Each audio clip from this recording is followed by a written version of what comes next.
After living through the hard times of the Great Depression and World War II, America in the 1950s was poised for the era of mass consumption, enjoying unprecedented access to inexpensive air travel and leisure opportunities.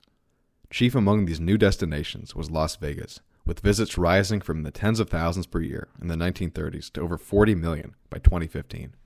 But obscured by the glitz of the Vegas Strip and the glamour of the showgirls lay a new hub for an international criminal enterprise whose reach extended into drug trafficking, money laundering, and extortion with extensive ties to the U.S. government itself. Despite efforts to break up organized crime by ambitious U.S. senators and prosecutors, the corruption of the Syndicate had penetrated so deeply into the institutional power of the United States that criminality for those at the top became more and more intertwined with those on whom they sought to pin the blame.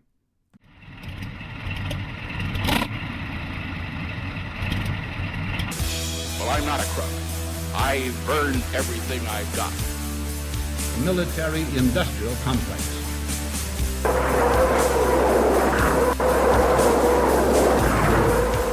A new world order. But we are here to destroy the control over the industry of other people.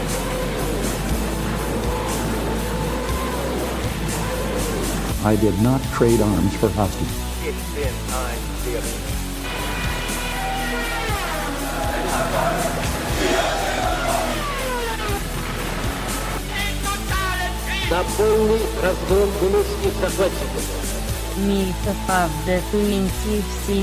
podcast.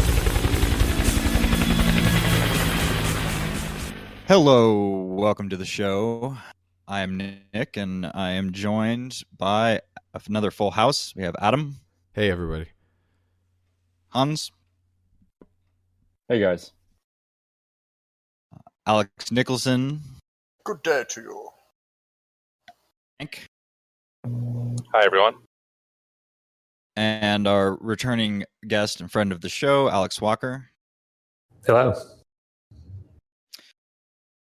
All right, now today we're going to be picking up from where we left off last week, talking about the Syndicate in a general sense. But really what this is a discussion on deep politics, or the deep state, which, of course, remarkably, really, in past 2 years or so, it's a concept that has entered the mainstream, albeit completely bastardized and diluted by the likes of people like Sean Hannity, to whom the deep state seems to represent some kind of annoying democratic conspiracy to thwart the president, or something of that sort. It's a vast left-wing conspiracy. Yes, it's a vast left-wing conspiracy, and that's not what deep politics is. Deep politics is a study of the power elite, and it's an approach to studying the power elite that looks at the intersection between organized crime, intelligence, banking, corporations, a full spectrum of American society, which, as our listeners should know, is completely rotten and corrupt to the very marrow of its bone. And what we saw in the previous episode was the means by which new arrived immigrants, Jews and Italians and Irish, were able to get a foothold in the system of corrupt American gangster capitalism. And that brought them wealth, and eventually it brought them power. And what we left off more or less at the close of the 1930s, when they had moved from the prohibition bootlegging rackets and into gambling. And so a big subject of last week's was we discussed a little bit Murder Inc. And Murder Inc., as we explained, was the Jewish killers of the broadly known Syndicate. And a key member of Murder Inc. was Lepke Buchalter. Okay, so our story really begins with the collaboration between Meyer Lansky and the CIA, more or less. I mean, at this time, it was not, the CIA did not exist, but it was forces that would go on to be the CIA. But that was Lansky more direct through Lucky Luciano, if I'm not mistaken. Was Lansky actually working with the CIA? No, as it well? was Lansky. Lansky first and foremost, because what happened was Meyer Lansky made a deal with Anslinger of the FBN and Angleton, and the deal was to turn over Buchalter so that Lucky Luciano could then be more or less to take the heat off of them. It was a compromise because things were getting a little out of control, and it was a compromise made, and that was the first liaisons between Lansky and the real powers that be in the upper world. You mentioned Angleton. He actually went on to become an integral part of organizing Gladio and organizing the stay-behind networks for NATO in Europe. So this guy was definitely one of the top Anglo-American power players before the CIA really got off the ground. He was already forming these secret armies built out of sort of retired neo-fascist types in the late 40s and early 50s. Actually, may I correct you? It was not Angleton was not involved. You're correct, Hans. I misspoke. Angleton was not involved. The initial deal was between Hoover and Anslinger. Oh, okay. Sorry about that. But it was my mistake. But it's the same milieu, which I'll get into later. Yeah. Anslinger was head of the FBN. But what this set the stage for was something that would come to be known as Operation Underworld. Because when the war started, the American state was interested in securing the New York docks, keeping control of the unions, and cracking down on any kind of anti-interventionist sentiments with respect to the war effort. And so they enlisted Lansky for this purpose. So he's working with naval intelligence and OSS to control the New York docks. And what this extended into in the post-war period, because part of the deal was this is what led to Lucky Luciano being released from prison, who was incarcerated late 30s. Do I have that right, Walker? That's right. I think he went to jail in 37 or so. So Lansky had been looking for an angle to get Luciano out of jail. It was a long sentence, like 30 years for prostitution. Basically, they railroaded him on this white slavery charge. They kind of fabricated the story that he was behind all prostitution in New York. He was behind some of it, but anyway, it was Thomas Dewey who put on this kind of sensational trial, put a lot of women on the stand. And so anyway, Luciano gets put away for decades. And meanwhile, Lansky, who kind of needs Luciano because he's his liaison to the old Sicilian mafia, and all these guys are still fairly powerful and look up to him. They were partners from the time they were very young. He's looking for an angle to get him out. And when the war rolls around, it's not really clear who gets the idea. There's a guy in the Navy named Commander Charles Haffenden. He's involved. Dewey is involved. At this time, Dewey is now governor of New York. So one of the guys they approach, who's kind of a liaison to the underworld, is Joey Lanza. He's the kind of the unofficial head, I guess the mafia guy in charge of the United Seafood Workers Union, which ran the South Street Seaport. But then the story is, I mean, this is just kind of a story. Lanza says, well, he can't really, his reach doesn't extend to the West Side docks. And for that's Joe Anastasia's territory. And I got to go through Luciano. There's only one man who can make this happen, and that's Luciano. So then it's always back channels, right? It's not like Lansky is calling up Dewey and like going to a meeting with this commander. So they move Luciano down from upstate New York to he was way up in this little town by Quebec, and they move him down to Albany and then hold like weekly meetings with him. There's another guy in there. I like to identify when I'm doing this. I like to identify the names because it's way too complicated and kind of obscure because it's not the kind of thing you can just look up in Wikipedia. You can't know the entire story, but you can know the big names.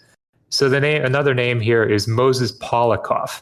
He was a Jewish attorney for Lucky and Lansky, who happened to be a World War I Navy veteran.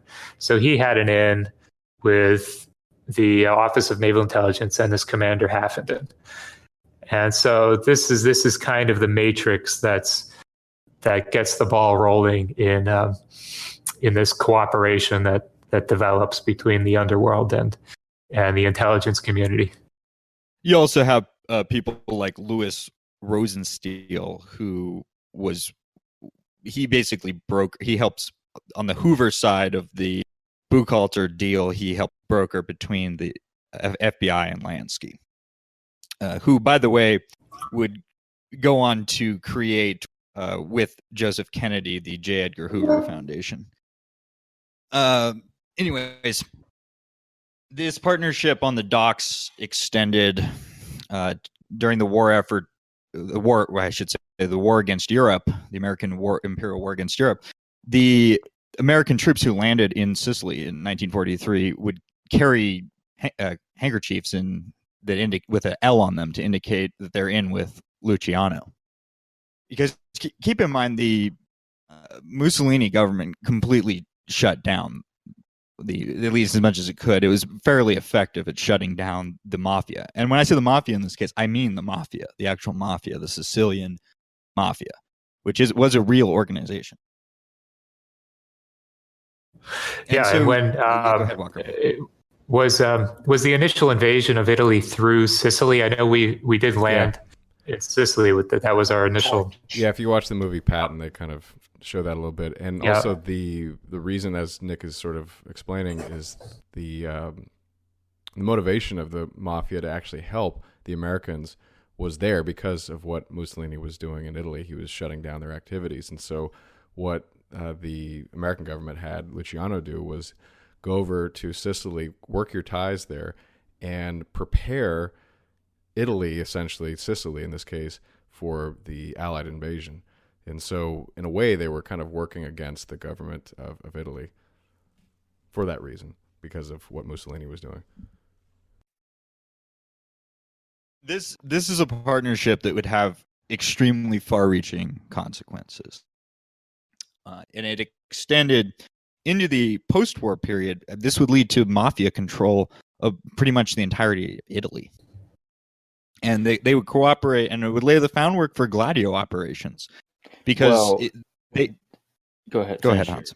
Well, I was going to say all of Italy, or just everywhere south of Rome. Well, at this point, much of Italy. They have operations in Europe. It's expanded probably since then throughout Italy. It's gone northwards. It used to be much less, especially after the economic crash in 2008. Unfortunately, the mafia has gotten up to the north, but prior to that, during the 50s and 60s, it was much less powerful, and it was concentrated primarily in the south. But I think you could probably trace some of its rise, at least through the 70s, 80s, 90s, to kind of what happened during World War II. There's a difference between the in-your-face mafia and what I mean when I say mafia control. When I say mafia control, the primary partners in the occupation were mafia assets. So it was CIA mafia controlled Italy, because elections all over the country were being engineered, bribed, intimidated, assassinations of various leftists, etc. And it would also become a major point of traffic for the drug trade. And this relationship is part of what gave the Lansky Syndicate basically implicit immunity from the FedGov and the various enforcement mechanisms.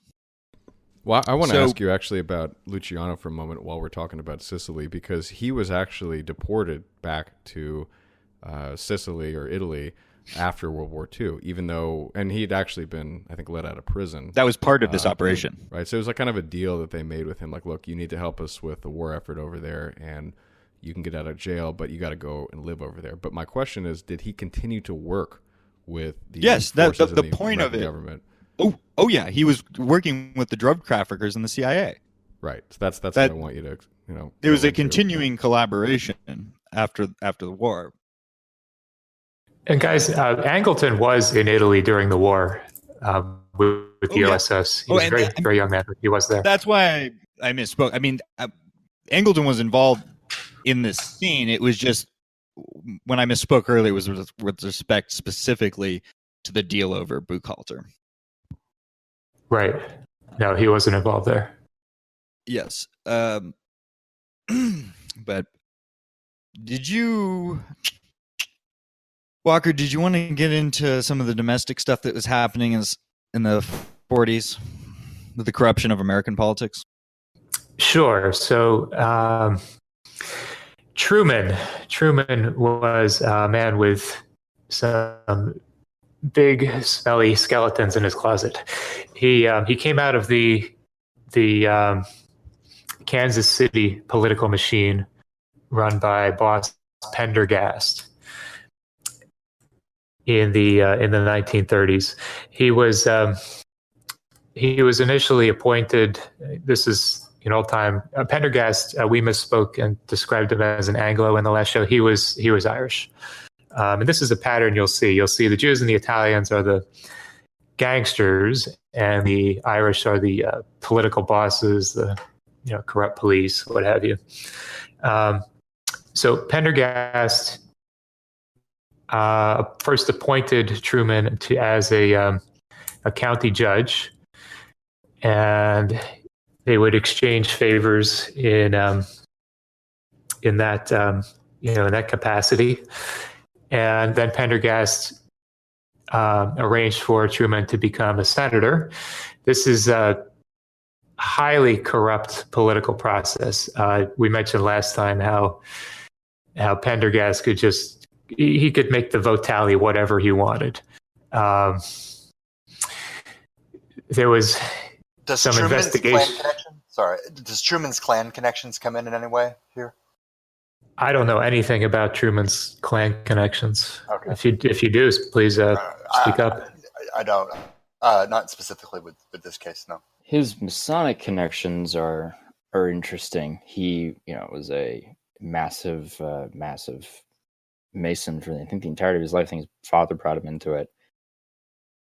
He reached 33rd degree, and the funny thing is, Angleton was himself a Mason, and that whole network that he utilized, especially in the post-war, but before the post-war, was tied to the P2 network, the P2 Masonic network in Italy, and they were particular.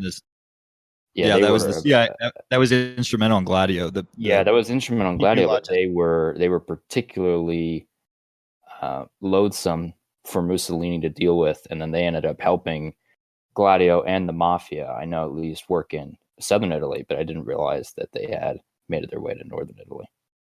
Now, this is one point I'm going to keep emphasizing throughout this show, is that deep politics is about the intersection of powerful interests. Right. And so you see it in exactly what Hans just described. But please go on, Walker. I should also add, as we mentioned last time, Truman was the bag man for Pendergast back in the day. Oh yeah, just to give you an idea of how dirty he was, he in his journal, which you can actually read, it was called the Pickwick Papers. I think it was written in a hotel called Pickwick, something like that. There's a quote there: "I had to let a former saloon keeper and murderer, a friend of the big boss Pendergast, about $10,000 from the general revenues of the county to satisfy my associate Pendergast." Another aside, this author and member of the National Security Council, I believe under Johnson and Nixon, named Roger Morris, was from Kansas City, and so he's watching television with his grandmother, and grandma sees the President Truman, and she says, "Oh, that's just Harry. I could tell you all about him." And she said that in the 1920s, she was running a brothel, and that and that staying in operation entailed payoffs to the Pendergast machine. And the man who had picked up the weekly bribe was none other than Harry Truman. So he was literally Tom Pendergast's bagman. So Pendergast gets him elected to the Senate in 1934 through vote fixing. And as a senator, this is during the Depression and the New Deal.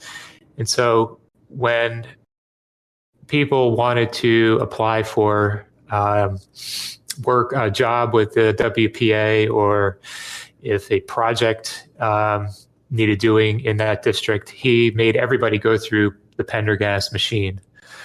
So nobody could go through the legit channels. It was just another source of graft for the machine. How did this Pendergast guy acquire his power? Did he have Irish mob connections through Ireland? No, he just like elsewhere, he had Italian connections. There was a guy named Lazia who was more or less the Capone of Kansas City. And Kansas City was a part of the Chicago Syndicate. It was just a subsidiary. So and since we're talking about Vegas, they illustrate the Kansas City connection, I believe, in that movie Casino. We'll get to Vegas, and I can say a few things about Casino too, which I recently watched. So what rackets was he involved in, Walker? I'm really curious how this guy sort of built himself up working with the Italians. Oh, so I mean, Kansas City was it was a cattle town, right? Big cow auctions. It was a sin city. So you had the alcohol prohibition was not enforced at all. You had brothels. A lot of the police force had criminal records. So it was just the vice rackets, and in all of this you find vice. I mean, that is the industry of the mob. So you have gambling, prostitution, alcohol, and then later drugs, and that was enough. It's just like, to be in the vice industry, you have to use force and you have to be schooled in realpolitik, and so these guys are natural partners for the upper world, for the winners in the upper world. So Truman is a senator up until 1944, when apparently nobody was happy with Roosevelt's VP at the time, Wallace, and it was kind of universally agreed upon that he needed to go. And so the Chicago machine and a guy named Sidney Hillman in New York pretty much put forth Truman against his own will. Sidney Hillman, anybody else feel free to chime in, but he was the founder and leader of the CIO, the Congress of Industrial Organizations, AFL-CIO.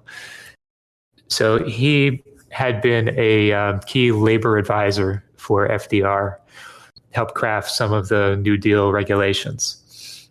He was a Russian Jew, grew up in Chicago, and he was a political boss in his own right. All these labor heads were, you could call them gangsters, or you could say they relied on gangsters. So he relied on Murder Inc.'s Lepke Buchhalter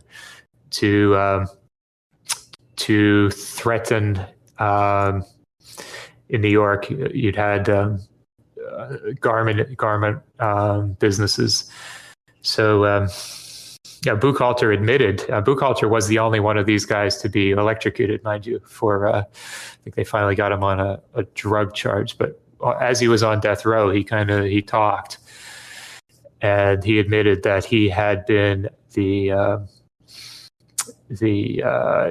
executioner, a strong man for Buchhalter, and he admitted he committed murder for him, for Hillman. I'm sorry, for Sidney Hillman. So Sidney Hillman was a bad dude, but nobody wanted to go after him. You find quotes where the FBI and other politicians recognized, that he was dirty, but I guess he just had a lot of power, and nobody wanted to get in his way. So the outfit and Hillman. Now Roosevelt kind of delegated this decision of who to choose for VP to Hillman. Reporter for the New York Times wanted to talk to Roosevelt about it. And he said, "Talk to Sidney." And so they strong-armed Truman into accepting. And Truman knew that he'd be compromised. He knew that he knew what they were doing. They wanted somebody they had complete control over. And he was like the dirtiest guy in the Senate. and I guess kind of a weak personality and didn't his guy Pendergast had gone to prison and then died. So he was somebody they could manipulate, and so they put him into the on the ticket. So could we think of Truman? Is Truman like the John McCain of his day? Yeah, that's pretty spot on. Yeah. So they knew FDR was on the way out, and that Truman would likely be president. So they were getting a president that they could own.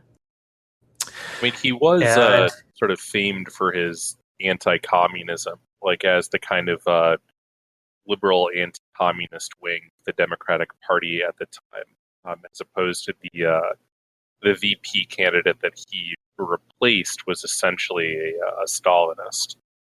Yeah, Wallace was instrumental in getting the Lend-Lease Act, and that's why a lot of people hated him, because the public perception of him was this guy is a communist. All he wants to do is get involved with the American agriculture and export all of it to feed Uncle Joe. That's interesting because we'll probably discuss this a little more later, but the mob became anti-communist and allied with Joe McCarthy. Roy Cohn, of course, was a mob lawyer who really handled things for McCarthy. But back to Truman. So he gets into the White House, and then they start calling in favors. Going back to the Chicago circuit, the Chicago Syndicate, there were a bunch of guys in prison for the Hollywood extortion scandal in the 30s. This is the scandal whereby the mob got control of these entertainers' unions and extorted the studios. They're two bagmen. They're like official heads of these unions. A guy named William Bioff, Willie Bioff, Bioff, Jewish guy, and a guy named Brown had squealed. So they cut a deal for a short sentence, and then witness protection, new identities. Meanwhile, you had guys like Paul Ricca and these heavy hitters from Chicago doing hard time in the Atlanta penitentiary, which apparently was a nasty place to be, where you had one of them complained about his conditions, and then the warden came and beat the crap out of him. So these guys wanted paroled, but first they wanted to be, at the least, they wanted to be moved to Leavenworth, the federal penitentiary in Kansas, because that was close to Chicago, and they worked out arrangements with the people who ran that prison. So they go through Tom Clark, who is the Attorney General. They more or less they had Truman appoint this guy Attorney General. He was another kind of weak figure with skeletons in his closet, going back to Kansas City and the Pendergast machine. And Curly Humphreys, who is the one. Really, Curly Humphreys and I guess Oni Madden was an Englishman, but he was not a very important guy. He kind of a little casino operator down in Hot Springs. Curly Humphreys was a Welshman who was a key figure in the Chicago Syndicate. You could say maybe he was the most powerful guy for a decade or so in the 50s, the late 40s, 50s. So he had kind of a legal mind. He's the one who kind of pioneered the use of the Fifth Amendment, and coached all of these guys when they got called before Senate hearings.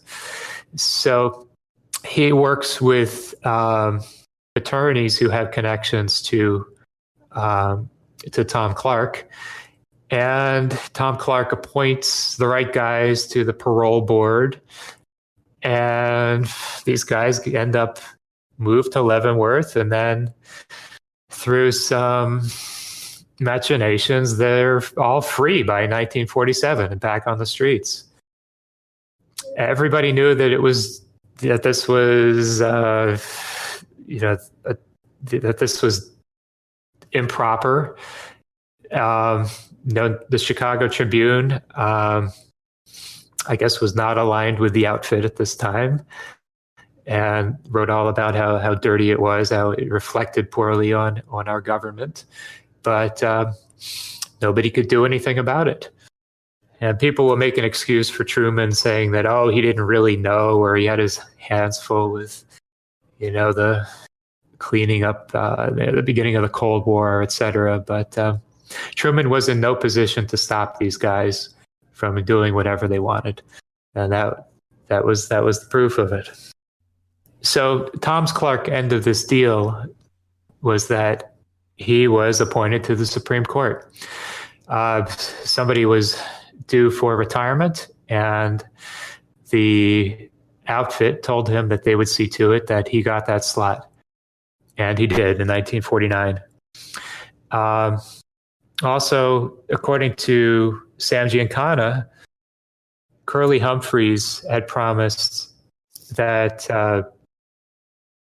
not only would Tom Clark get a place on the Supreme Court, but Truman would get $5 million. We don't have any proof that he got this money other than Giancana's word. But, there it is. Apparently, I just looked this up. We were talking about Tom Clark before. And he brought on Henry Crowns, who was, I guess, some kind of low-level mobster. He brought on his son, John, as his clerk when he became part of SCOTUS. And then Clark's son, Ramsey, was the Attorney General under LBJ. Uh-huh. Oh, there's another little bit in here. To prove their political clout and as sort of a threat for the upcoming 1948 election, the Italians in Chicago who had always voted Republican, part of the Republican machine, got these wards to vote Democrat. The word was, we've got to go Democrat this time, guys, to get our boys out of jail. And they did, just to show what they could do. So one other key thing that's happening at this time is Lansky starts to set his sights on a former Mormon mission town in Nevada. And Lansky, being the genius that he was, I mean, the man really was a genius. He had been watching Nevada since the 20s, which was far earlier than most others. And he had acquired interests in Reno in the 1930s, the Golden Casino and the Bank Club, which the Bank Club at the time was the largest gambling establishment in the United States. And he had like an agreement with the local political boss there, George Wingfield, who was a poker player. And he dispatches Bugsy. Just for context, in 1931, gambling was legalized, I believe, in Nevada as a whole. So that would be when Lansky was looking to places like Reno. Yes, correct. And in 1942, he dispatches Bugsy Siegel to Las Vegas, which was then just a little oasis town. And not too long after that, he makes the trip with Bugsy over to Vegas. And now we'll back up a little bit as to Benjamin Siegel, Bugsy Siegel, as to what was going on here, because there's important background. He was, as we mentioned, he's a Russian Jew by way of Kiev, and one of Lansky's main killers. And one other thing that was happening in the 1930s was that heroin was becoming big business, talking $1 billion a year business, and this was totally monopolized by the Lansky Syndicate. And so what happened was, with World War II, the heroin routes that were coming from the heroin routes from Europe and Japan were cut off. So Lansky starts looking for... Was it Japan or Hong Kong? Japan.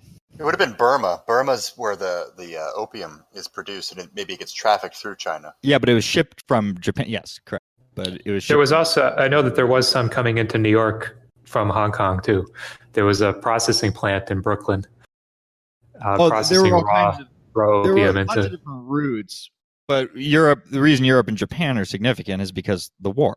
These were aspects of the routes that were cut off, and so he starts looking to Mexico. And so with Bugsy and another Jewish gangster named Harold Happy Meltzer, Happy being his nickname, they set up shop in Mexico City, which, as a side note, is the drug trade coming from Mexico is how Bugsy Siegel met Richard Nixon, who was in Southern California at the time. And so the Mexican route began to be the big one. It surpassed all the trade from everywhere else, which includes Havana, Miami, LA, New York, Philly. The big route at the time was Mexico, and part of what was going on here was, of course, the Mexican political class was completely corrupt, and the DFS, which is the Dirección Federal de Seguridad, which is the intelligence and secret police of the Mexican oligarchy, was completely complicit in this. And it was itself patterned off of the OSS and later CIA model. And so they were protecting people, like Meltzer, John Armento, and Louis Tom Dragna, and Nick Rosen, who would all of those men would go on to be intelligence sources and agents and assassins during the Cold War for the CIA. The founder of the DFS was a certain Captain Rafael Chavarri, and he would eventually leave the DFS and go to work directly for the major Mexican drug trafficker, Jorge Moreno Chauvet. And Chauvet was himself a Lansky Syndicate affiliate. And so Bugsy was sent to Vegas for the purpose of looking for to secure the Trans-American wire service monopoly. Because, as Adam mentioned, Nevada had legalized gambling as well as betting on horse races by wire. And in order to do this, he had to kill many people. And this involves something I think I'll get into a bit later, which is the killing of Reagan, not the president, but another man. They bought up Vegas. They bought up the existing casinos that were there, the Golden Nugget and the Last Frontier. And so with this drug money coming from the Mexican trade, Bugsy is building what would be the Flamingo, which was going to be, a very opulent. The casinos that were there were nothing like you see now. They were just little shitholes. Yeah, they were. So he was trying to model this joints, and it was basically like a cowboy town. Sawdust joint and Dude Ranch, Dude Ranch. Yeah, I mean, Vegas had been sort of a transit point for a lot of Mormons going, from Utah to Southern California, and it really was like a cowboy town. There was not a lot going on there until they obviously made it into what it is today after the introduction of gambling. And the construction of the Hoover Dam assisted in giving a lot of customers to that industry as well. But prior to that, it really was like that character you see in the movie Casino who walks into Robert De Niro's office wearing literally a cowboy hat and boots. That's the origin of the town. Oh yeah, and that was it's kind of a stand-in for people like Senator Pat McCarran, who were instrumental in working with the Syndicate to build up Vegas and protecting them. So with this heroin money coming from Mexico, you have the initial investments in Vegas, the construction of the Flamingo, which was modeled after like a North African romantic, like North African kind of oasis deal. It was, I mean, Bugsy Siegel even went to the Mideast. Yeah, he went to the Mideast to look at desert landscaping, and he actually tried to import flamingos, but two died immediately in the heat, so he had to cancel his order for 100 flamingos. And it was we should also say that Lansky kicked in more than anybody else. I don't think he contributed the majority, but he was certainly a plurality of the money invested. And it wasn't all drug money. He had casinos in South Florida and in Cuba already that were kicking off a lot of cash. So that was a source of some of this. Yeah, and Costello provided like 2 suitcases filled with cash. Yeah, him and Costello, their empire, this gambling empire, as they're building it up in Vegas, also hit Los Angeles, and they got involved with the horse race wires and a lot of the illegal betting in Los Angeles, which up to that point had been immune mostly from a lot of this machine politicking because it was a sort of a sleepy town filled with Anglo transplants from the Northeast who were seeking to avoid much of the problems that had developed in those cities because of the mafias.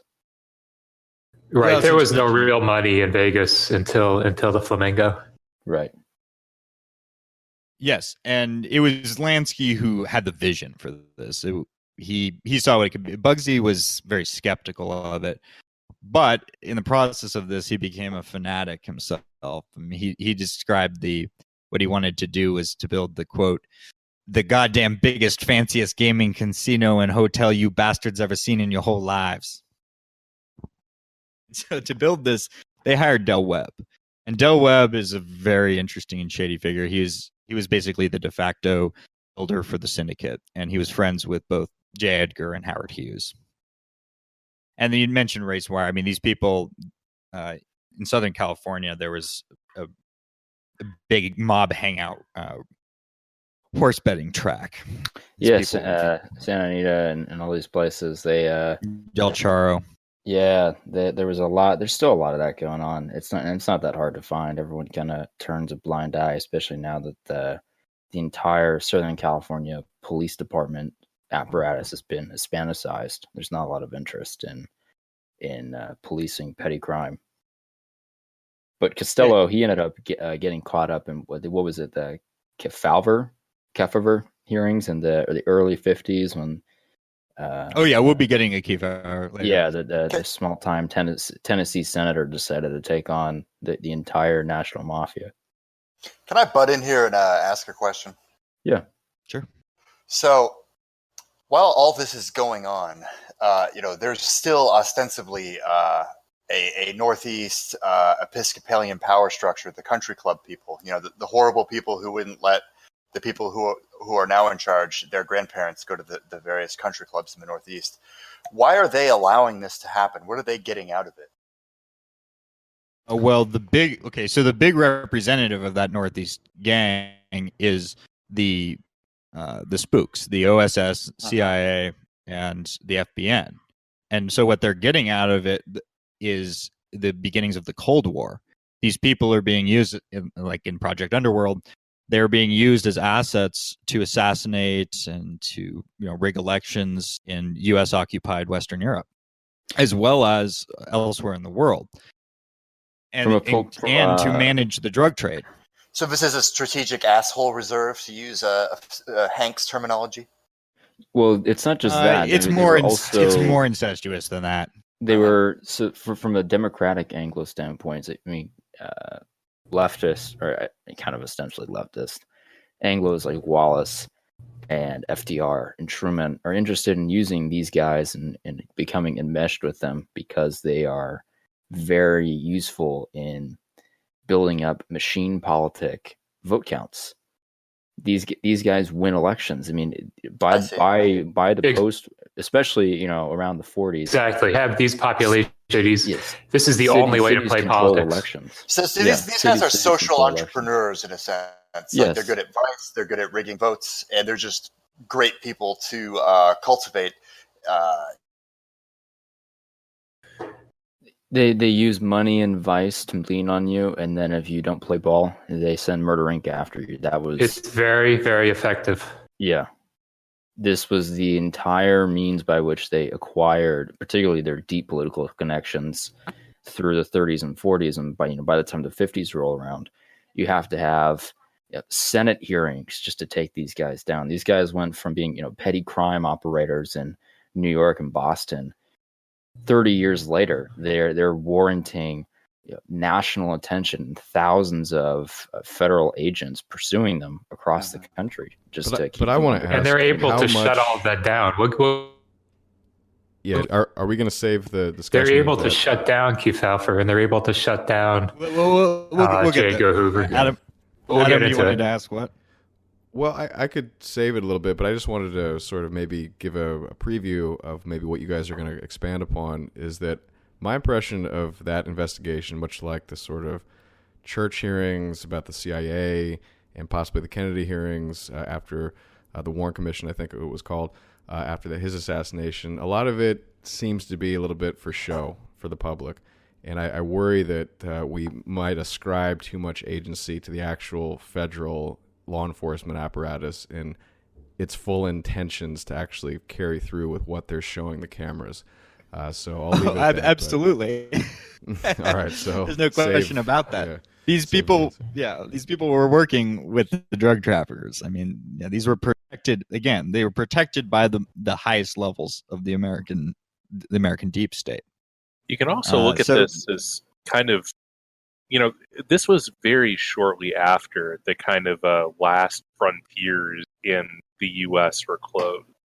And the U.S. at this time had extremely underdeveloped kind of social control technologies and kind of political apparatuses compared to what existed in a lot more mature European powers, where you had Metternich running basically a police state in North Italy as far back as the late 1700s. So, I mean, you drop people who are used to operating in that kind of environment, very planish, zero-sum thinking, into an area where that's not really even suppressed because you've had a very cohesive society, and if somebody had a problem, you could always just kind of screw off out west, try to make something of yourself. So, in the process of built, you're right, Walker, that it was not just drug money. Drug money was a very key element. You also had they got for the Flamingo a $500,000 loan from a Del Webb connected bank, and a $600,000 loan from a Utah corporation. And speaking of money, Nick. Oh yes. Okay. Yeah. We had some cash injections of our own recently, and we'll like to thank. Which, for the record, we're Bruce. not all about, but we appreciate it. We do put in a lot of time. We're not doing this for the money, but if it helps us buy a cup of coffee while we're sitting there reading our books, we appreciate it. Keep my internet on. Bruce and Peter, and it looks like an Anon donor as well. Thank you very much, all of you. So the Mormons, this might as well be. The Mormons play an interesting role in Vegas because they play a role for the Syndicate the same way they've played a role for the CIA. Mormons are both groups, but the CIA, but the upper world gangsters and the CIA and the underworld gangsters liked using Mormons because I mentioned last week that a lot of these guys were very clean. Well, I think I maybe overstated that. The big guys tried to stay clean, but for instance, Bugsy Siegel was a junkie. Mormons, they didn't touch the dice and they didn't do drugs. I mean, they didn't even drink coffee. And they were also plugged in with the CIA. The CIA has used Mormons heavily. And so they had, right from the beginning, you had a Mormon investment in Vegas. So this is the money it starts to get the Flamingo going, but this starts to cause problems for Bugsy Siegel. So Bugsy Siegel ends up falling for a shiksa named Virginia Hill, who he leaves his wife for. And this starts to cause serious problems because Hill becomes suspected of skimming cash with or without Bugsy's knowledge. And so Lansky has to send Mo Dalitz to go spy on him. And there was a big conference in Havana in 1946 with Lansky, Costello, Carlos Macello, Mo Dalitz, and actually Frank Sinatra was there. But who was not there was Bugsy Siegel. And by this time, his fate was probably already sealed. Lansky revealed at the conference that the Flamingo would be going $5 million over budget. And it was found that Hill, Bugsy's shiksa, had deposited $500,000 in a Zurich bank. And Lansky makes some kind of, he was his friend from childhood. And Lansky makes certain plea for clemency. It's kind of hard to say how serious that plea was. I mean, Lansky couldn't have stopped it even if he himself really wanted to. But he was a little upset that his friend had to die. And so Bugsy is Murder Inc. assassin. I was going to ask, did they use the Murder Inc.? I mean, were they even still around at this point? But were they involved in? No, they weren't really around. The people who killed Bugsy Siegel were associates of Jack Rubenstein, Jack Ruby. And yeah, they were associated with Jack Ruby and Mickey Cohen. They were just part of the the thugs on the ground in Los Angeles. He was shot, by the way, with an M1 carbine through the eye. Nice. It was the story was they shot him in the face because he was such a pretty boy and vain, always combing his hair. Oh, and because he had just beaten up Virginia Hill pretty badly, so that she still had bruises many weeks later. Might have needed plastic surgery in Europe. But yeah, it's kind of like JFK. There's so many people who wanted him dead. There's no way he could have kept. I mean, somebody was going to whack him. So he spent $6 million on the Flamingo when the original budget was $1.5 million. He embezzled at least $600,000 that they recovered. He gave to his bodyguard, and Lansky tracked it down.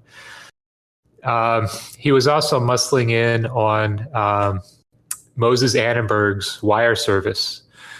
Yeah, let me say something about that. So this is another very key event with far-reaching consequences was the killing of James Reagan.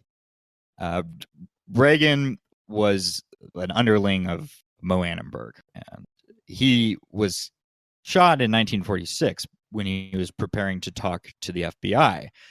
Now, talk to the FBI is a little bit complicated because Hoover has no interest in actually cracking down on any of this for a number of reasons, the most famous of which is the homosexual blackmail that Lansky likely possessed. So he was actually denied a bodyguard, even though he was turning informant. And he was shot and wounded, but he did not die. And so he had to be killed in the hospital, also unguarded, by shoving mercury tablets down his throat. And Reagan was going to implicate some interesting people who Hoover had claimed were reformed, people involved with the Hilton hotel chain, and Henry Crown, who was a major Jewish financier who would go on to be a billionaire. He owned the Empire State Building during the 50s. And Walter Annenberg, the son of Mo Annenberg. And the reason the killing of Reagan is important is for a few. There's a couple reasons. So one of which is it does lead to the mounting reasons to knock off Bugsy Siegel, because he controlled the race wire service. And so when he was killed, there was conflict over the race wire service, and Bugsy tried to cut in and monopolize the whole thing.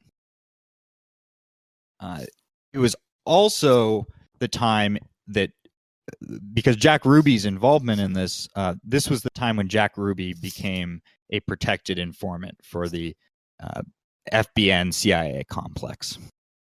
So just keep that in the back of your mind. It gets complicated, but that was an important event, the killing of Reagan, because it also set off a little war between Mickey Cohen, who was Bugsy's lieutenant, and Johnny Rosselli. This is 1947. I'm just getting a bit lost in time. Yeah, this is in 40. Well, the killing of, okay, so yeah, sorry, I could have been clear. The killing of Reagan was in 46, and the killing of Siegel was in 47. Yeah, June 47. Okay, so and in the little mini gang war that followed, the LAPD sided with Rosselli, just a side note. But so yeah, Bugsy had to go, and that was a sort of a turning point, because this is when people start moving into a more legit type of orientation. Bugsy was a bit of a hothead. He was a junkie, as I said. And so he had to exit. So moving forward with the Flamingo, it ends up being controlled just by Lansky primarily. And you saw the creation of other hotel casinos start to pop up. You had in beginning in the 1950s, you had the opening of the Desert Inn, which would be controlled by Modalitz, and ranking in $6 million a year for Lansky and partners in Cleveland. I mean, all these guys had a stake. People had stakes. Lansky tended to maintain dominant stakes, but everyone had a little piece of the pie.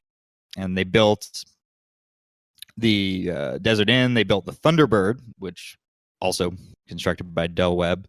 And you had the Nevada State Senator Pat McCarran and Howard Hughes were attending the Thunderbird. And after Bugsy was no longer able to manage the Flamingo, it was managed by Gus Greenbaum, who was also instrumental in the killing of Reagan and known as the second toughest Jewish mobster in Vegas, and also a drug addict. And if you want, I'm gonna have to get even further. The two of the gunmen were Lenny Patrick and David Yaris, who both play a major role in the Kennedy assassination. Greenbaum sets up a sort of a tax shelter, a little suburban tax shelter outside of Vegas proper called Paradise. And he has his sidekick, Mo Sedway, who is also the chairman of something known as Las Vegas's United Jewish Appeal. I think it's time to mention as well that there are complicated ethnic dynamics to the syndicate, but Vegas in particular was the more Jewish dominated. Vegas and Miami were the more Jewish dominated power centers. About, as it got going even further, it would be about 50% Jewish controlled in the 50s and 25% Irish and 25% Italian. And then eventually the Italians and Irish would be more or less pushed out. You know, Nick, you wanted to say anything? I maybe you were going to talk about a casino later, so this may tie into that. But at this point, you know, I'm going over all the names that are being said, and it seems to be that it's, I don't know, somewhere between 40 and 70% Ashkenazi actors. And, you know, it just strikes me that the mythology of the American, you know, organized crime movement is what you got.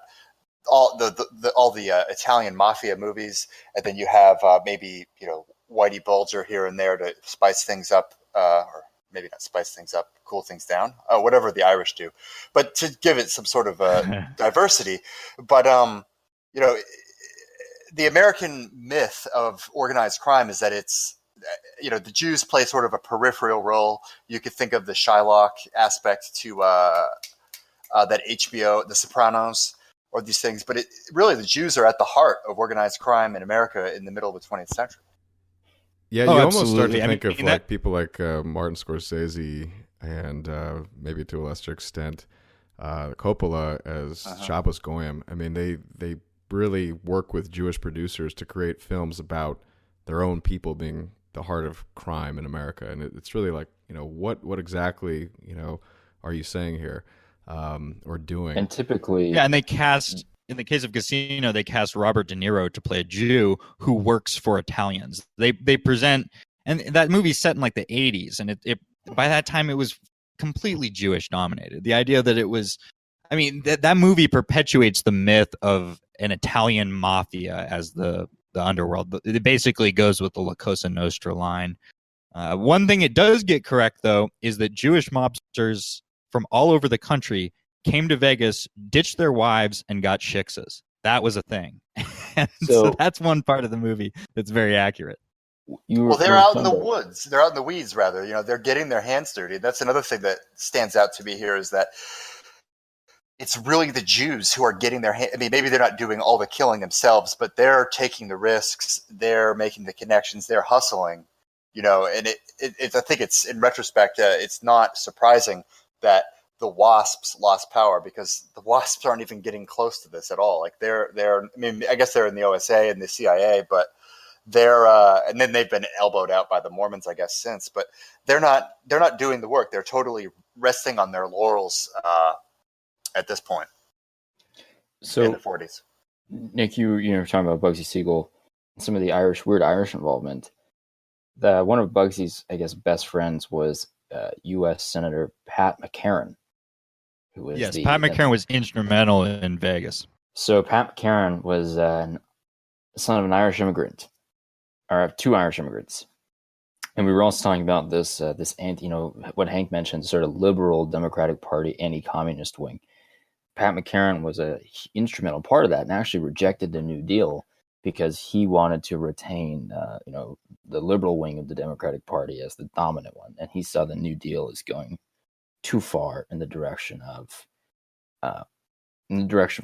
some kind of, like, I guess, proto-communism or socialism. But he was also instrumental in getting, before he was senator, working to get gambling reopened in Nevada, and of course then became friends with Bugsy Siegel. You mentioned Mickey Cohen. Not a lot of people know about Mickey Cohen. Mickey Cohen, he was actually portrayed by Sean Penn in a movie that no one saw like 5 years ago, Gangster Squad, which is about OSID. This was Organized Crime Intelligence Division.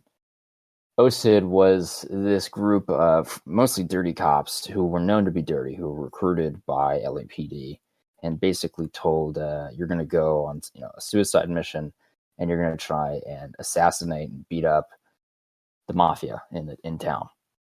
And they went after Mickey Cohen, who orchestrated all these assassinations and represented the more loathsome side of crime in Los Angeles in the 40s.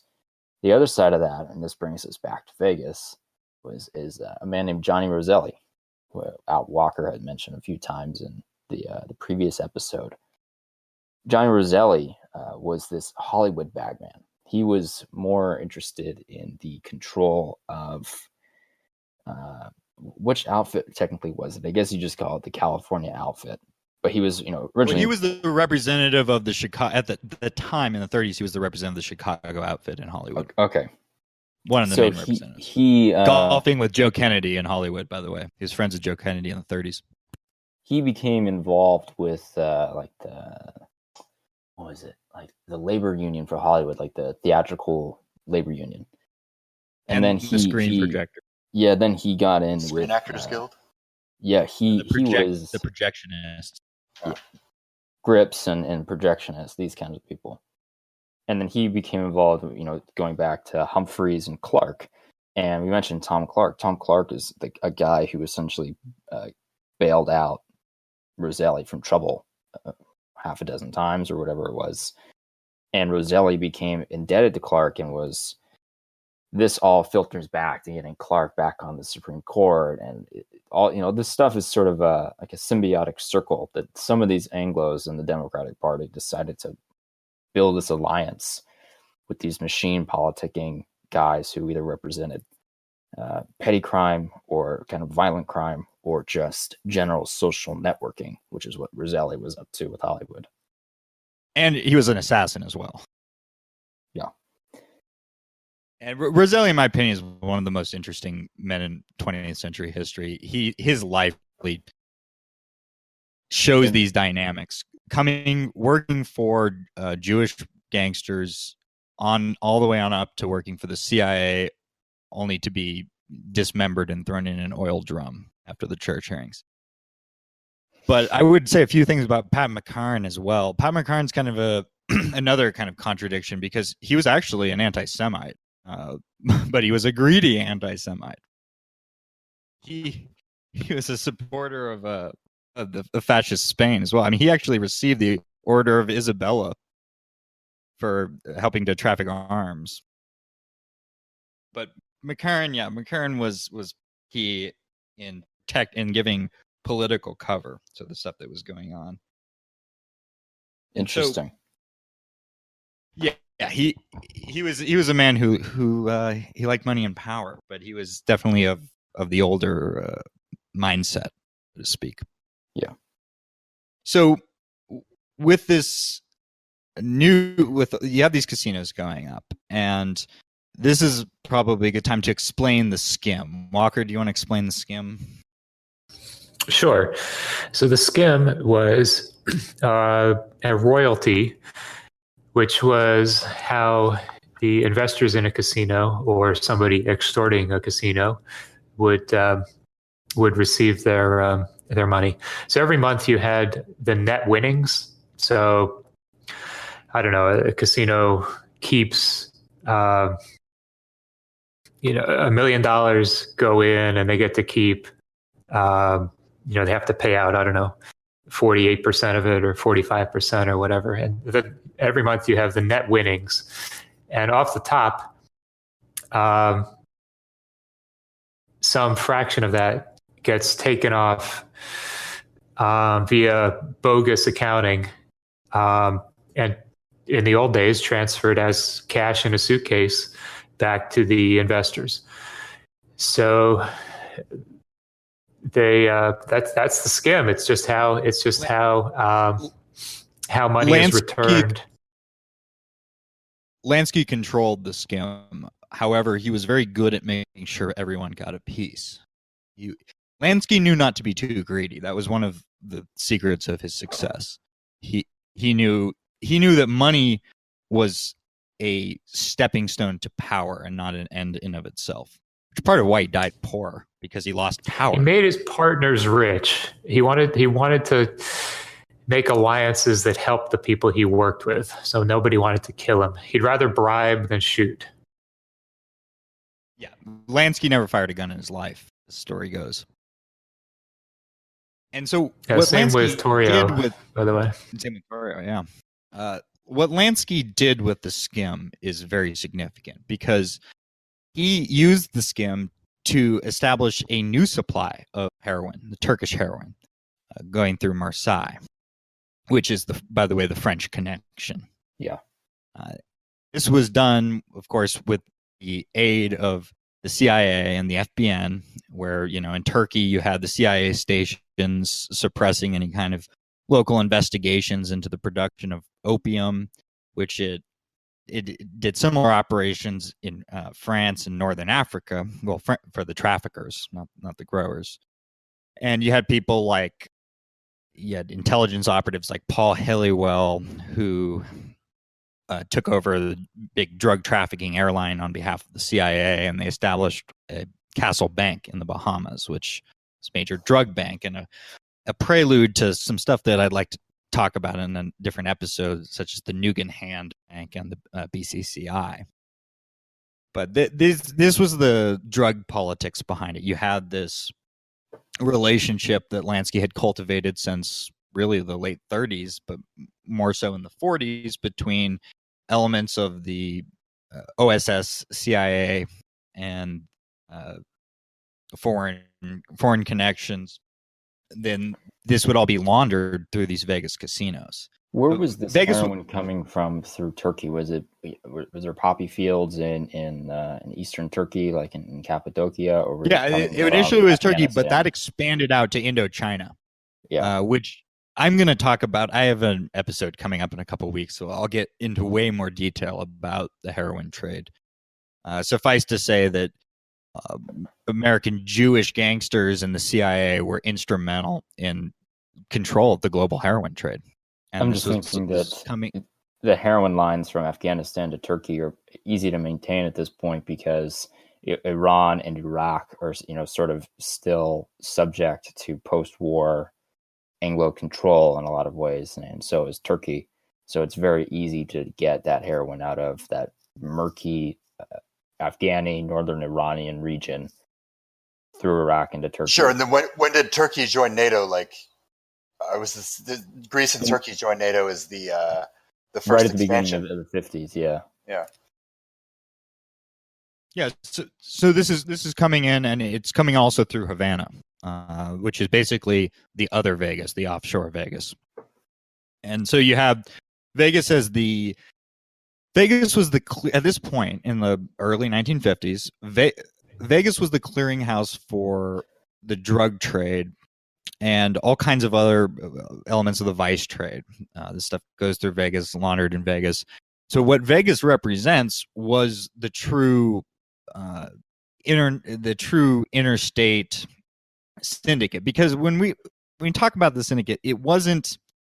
I hope the listener doesn't come away thinking it was too centralized. The people running the commission, Lansky and earlier Luciano, were basically the people who would adjudicate disputes between these various power centers. But they were essentially all these little semi-independent fiefdoms with a lot of overlapping actors. And you have Marcelo in New Orleans, and you have Trafficante in Tampa. And these things all kind of come together at Vegas, which is why Vegas is so significant. It also is the place where the more powerful elements really start to rise to the top. The elements better connected to the upper world. And at this time, interestingly enough, 1950 is when the Kefauver hearings began. So, right there in the middle of it. Who was it that was Adam wanted to say some things about Kefauver? I could talk about this for a little while. No, I kind of just gave a prelude before. I'm a little bit suspicious of it, like I'm suspicious of all sort of government's behavior, to be honest with you. But it reminded me quite a bit in sort of reading about it of what the results of like the 9/11 Commission were, which was basically just a giant FU to the public and a misdirection. Now, I may be being a little harsh. Kefauver produced a report, a book, and it's quite good. It's nothing like the Warren Commission or the 9/11 Commission. Okay. So that's good to hear. That's my starting it's point. actually I've actually used it as a useful reference. No, he was genuinely he was. Yeah, but no, this commission was more or less an honest attempt to take a survey of organized crime in America. The attempt was honest, but it was hamstrung. Of course, it was focused the government on the sort of mob, quote unquote, not the CIA, not the people who were in bed with them. I think that's the oversight. Is it not? Yeah. Right. No, it is. The goal. Okay, so here, let's explain what it was. It was the purpose of the committee was to investigate interstate criminal activities. All right. So he went around to 14 cities. The most publicized of these were the sessions that took place in New York and California. The Vegas part was much more minor, even though that's really where they should have spent the entire time, because that was the place that they could prove all of the interstate relationships. Yet, of course, that's not what happens. Kefauver is an character himself, he was largely a genuine actor in this. I would grant that. However, he was aware of places he could not go. And so it does reveal some interesting things. It reveals, for instance, that, yes, Lansky, who, by the way, was never officially licensed in the state of Nevada, was behind the Flamingo. Dalitz and the Cleveland guys, they were behind the Desert Inn. The fact that Mo Sedway was a mobster, and that the Reno Bank Club owner, Doc Strotcher, was a member of the New York Hoodlum Consortium. And Dalitz actually really avoided this more than anybody else. He had to be hunted down like a dog on the threat of arrest. Only then would he sit before the session, which he did in California. And Kefauver isn't really able to get much out of Dallas, so he's trying to get him on the old retroactive tax evasion back with his activities on the Jewish lake with the big Jewish navy, Lake Erie, the smuggling route. It was called the Jewish Lake.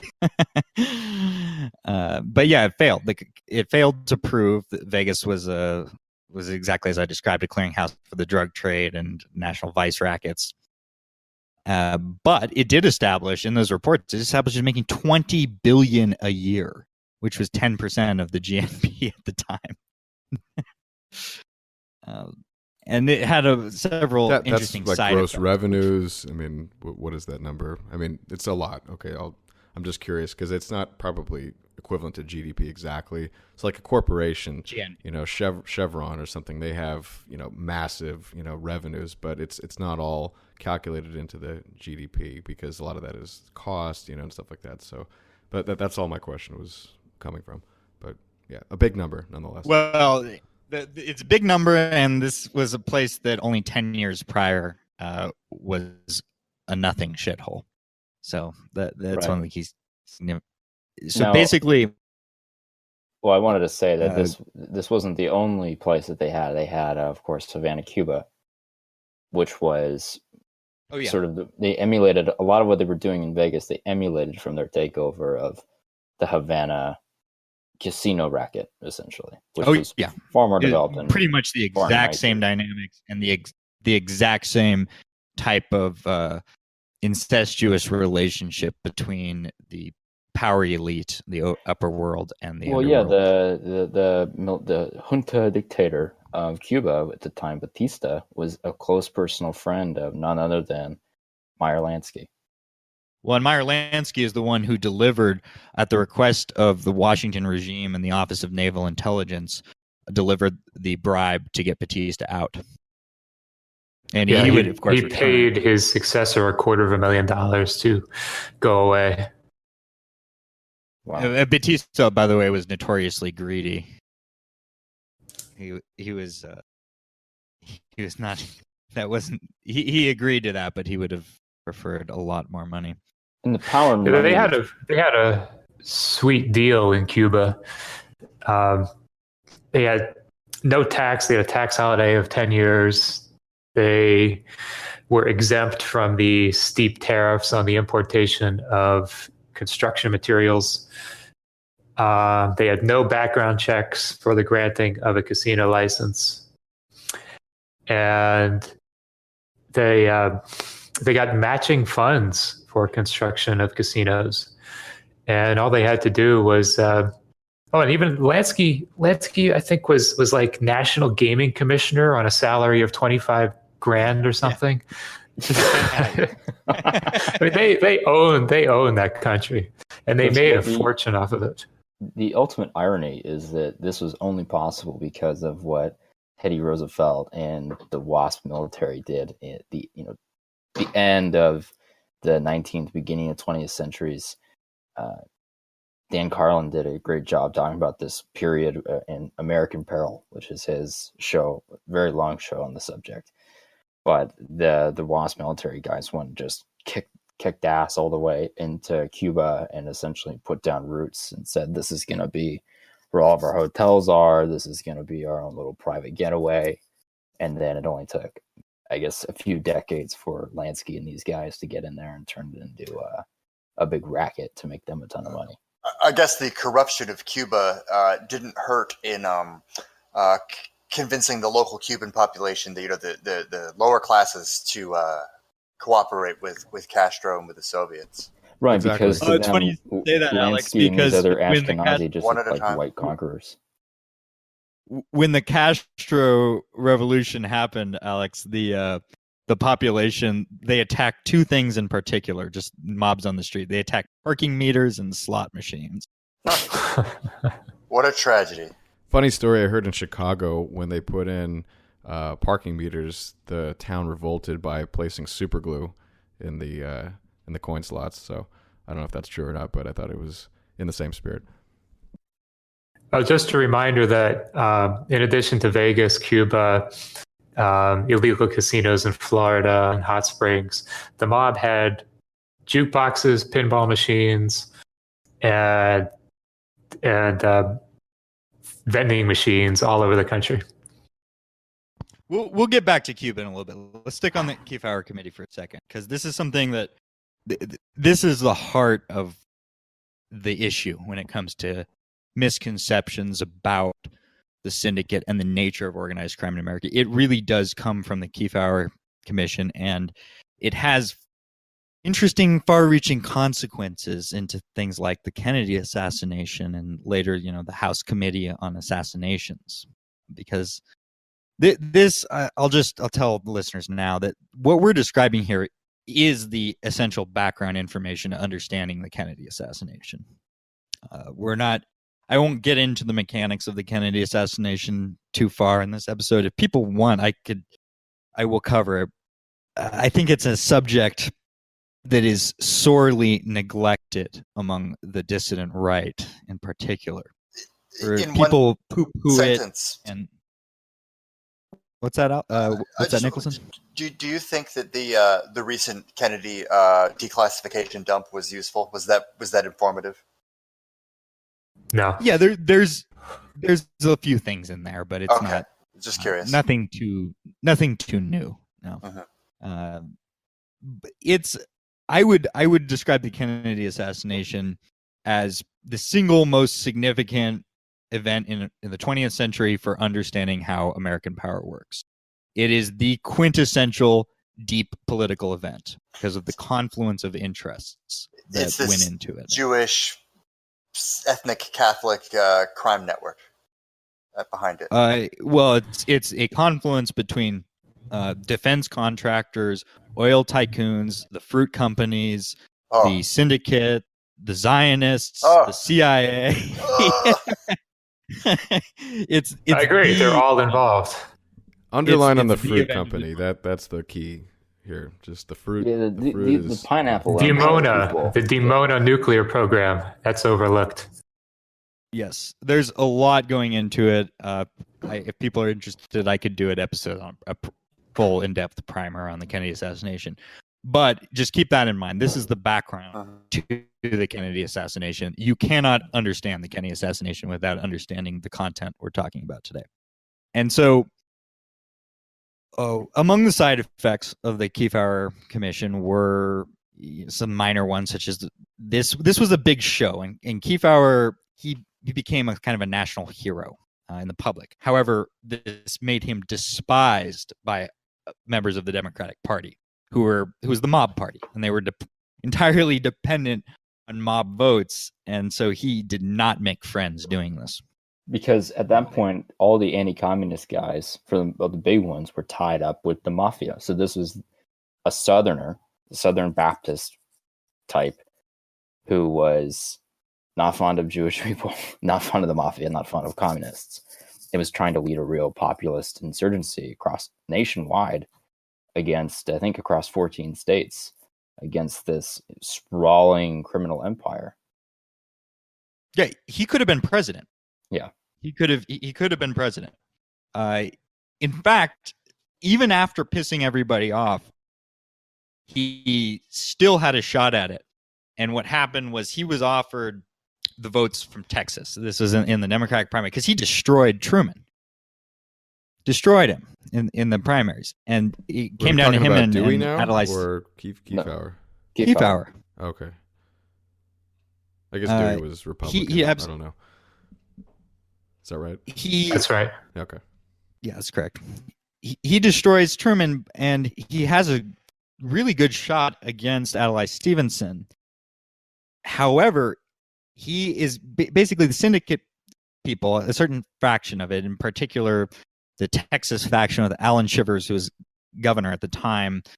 And he was in, of course, with probably the biggest piece of shit in 20th century history, Lyndon Johnson, and the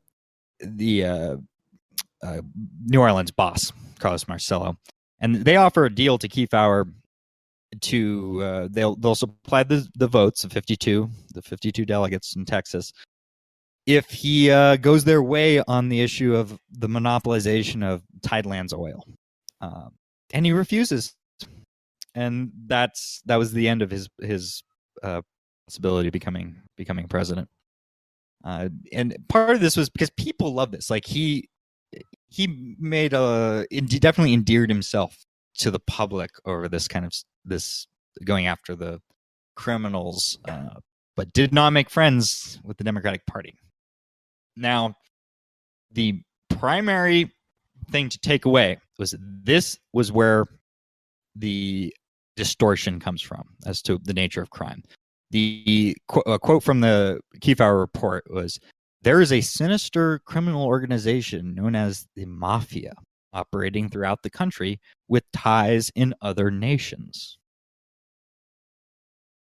Now, why does he? This is something we talked about last time, but this is something that cannot be emphasized enough.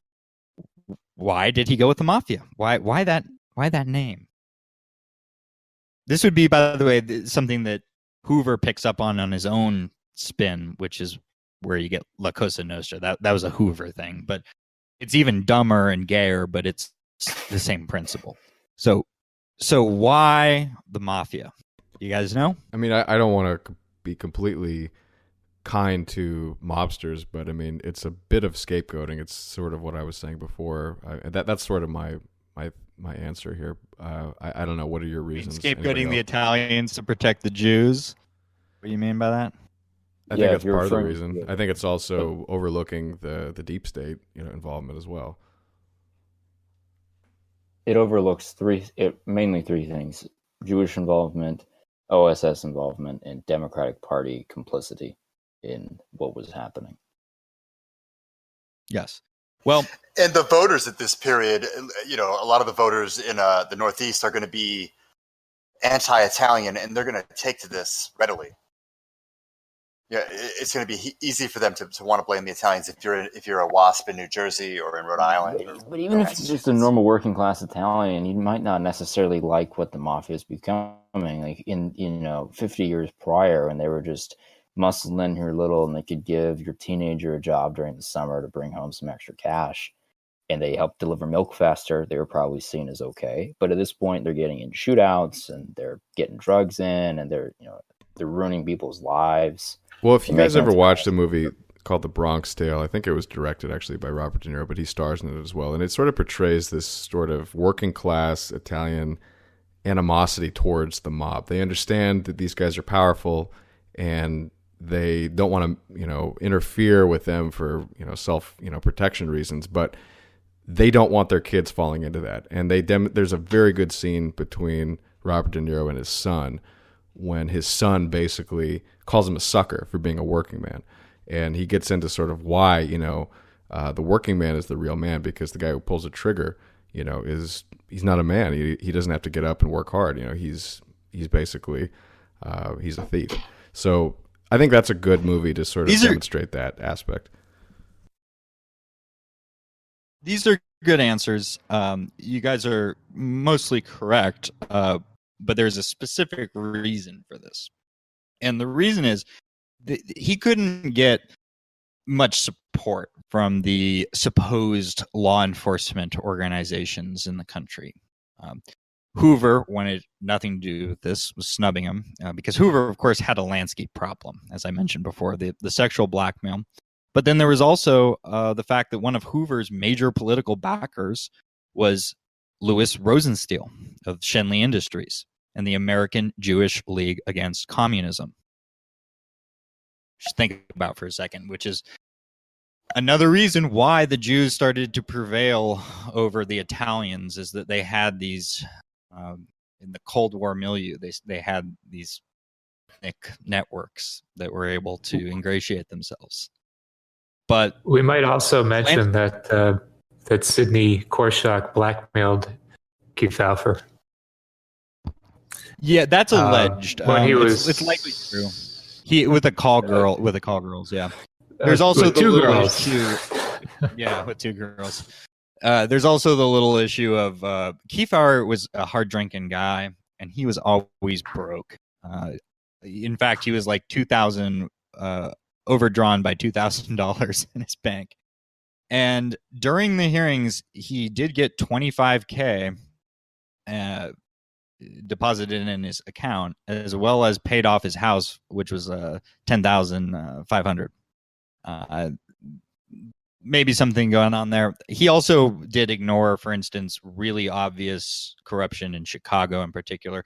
He was trying to, he was genuine, but he was trying to navigate the complicated political waters. But one reason above all else is that could not get support from the FBI. The FBN conveniently offered an aid to the committee. Okay. And they were happy to accept this. And so I will be doing a covering in detail FBN and the drug war in a couple weeks. But for now, I will just say that you have to understand the FBN grew out of the OSS just like the CIA. They were the same people. All the original FBN officers were ex-OSS. And Anslinger and Angleton were close associates during the war. Anslinger being the head of the FBN. The aid that they provided was none other than George White. And George White is an extremely interesting man. He was a senior officer in the OSS, particularly in the X2 division, which was the most top secret of the OSS. And he was instrumental in Operation Underworld. He was also instrumental in MK Ultra. He was one of the main operatives participating in MK Ultra. You know, dosing people with LSD with two-way mirrors and all these early experimentations of psychedelic drugs on unsuspecting people. And he was, by the way, as I mentioned earlier, the killing of James Reagan is what brought Jack Rubenstein, into this fold. He was the one who recruited Jack Ruby as an informant in 1946, and he was also instrumental in the whole Operation Underworld and its extension in the post-war period. He was in Rome, the CIA, doing the election stuff and assassination stuff. And so he was provided to the committee. And the committee, in the process of, particularly in New York, they did stumble on Operation Underworld, which White, of course, conveniently assured them that the OSS had nothing to do with. But his role was to obscure the nature of the syndicate and protect the powerful Jews in particular, not, by the way, so much because they were Jews, just because of the nature of these power dynamics. It happened to be Jews that were tied in. The Jew power players were key in the CIA collaboration in the international drug trade, CIA FBN collaboration in the international drug trade. So those were the areas that they wanted people not to be looking at. And it's kind of funny because actually in the 1960s, Italian gangsters started to get upset about this, that they were getting the brunt of later FBI attention. But that was the reason for this. It was you had the FBN's guy on the scene was making sure that they came to certain conclusions. And that conclusion that they came to was conveniently this mafia concept. Comments, questions? Well, I actually I just typed it into the chat here. I have a sort of questions I've accumulated thus far, but I guess I'll just ask them now. Does that sound okay? Yeah. Yeah, please. So what have I written here? So Alex, Walker, and Nick, like, what do you guys think of this? So I'm sort of combining some various threads that I've picked up over the years here, and as well as what you're saying. If you know any blue collar guys who work in factories, guys who do roofing or things like that, I mean, these guys are on drugs all the time, right? Like Americans are just using drugs left and right.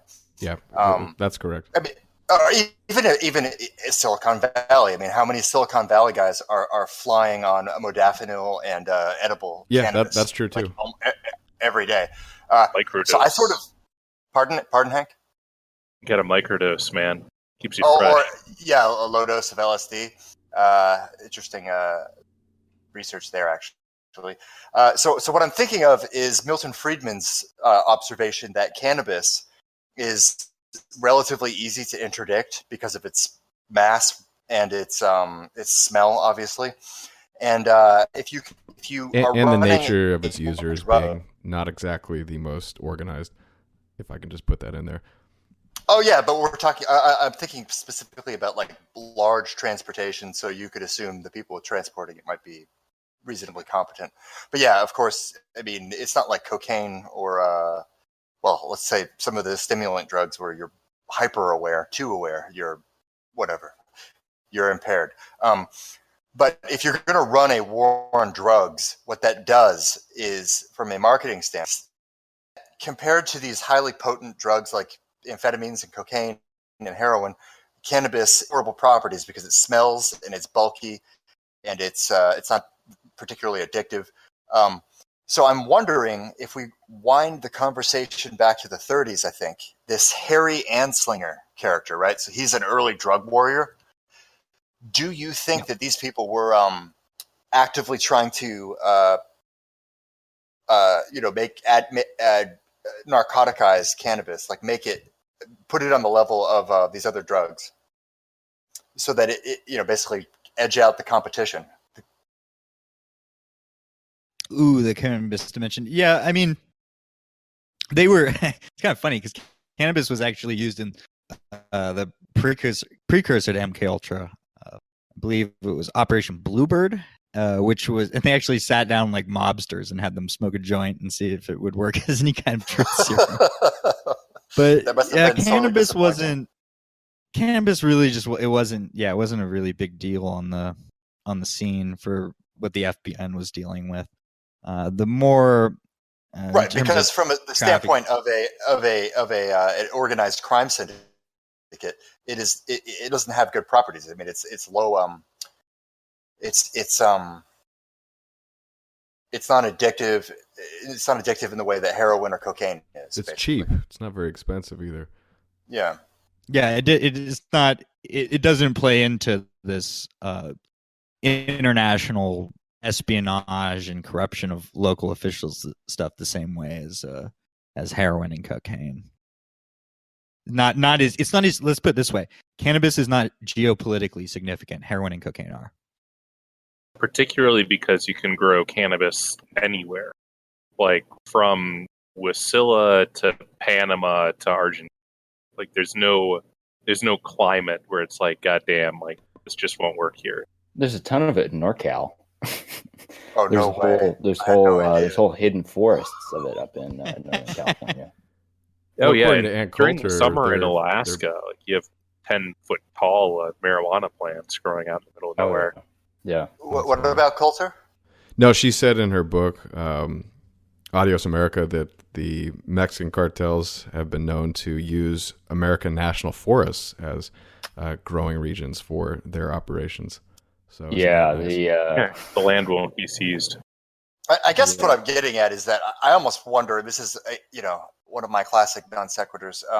If the current problem that we have in this country with amphetamines and especially with opiates, if some sort of if the cannabis legalization movement isn't sort of practical, I guess. Oh, I see what you're getting at. I mean, if weed is legal, then people can look. Modernity is horrible; it's miserable. People want to self-medicate. Is keeping these less bad self-medicating options, out of the market? Is that a way for the big guys, the CIA or whomever it is, the people who have the capacity to move these high potency drugs overseas, is that a way of protecting their market, basically?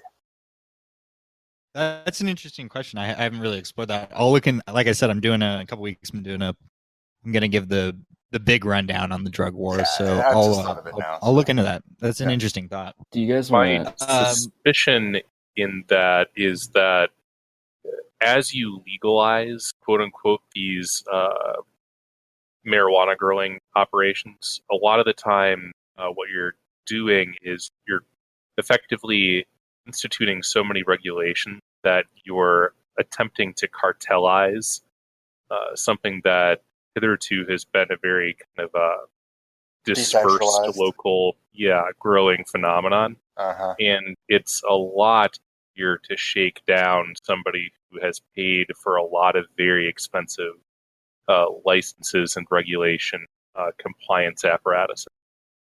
Yeah, making a new tobacco industry.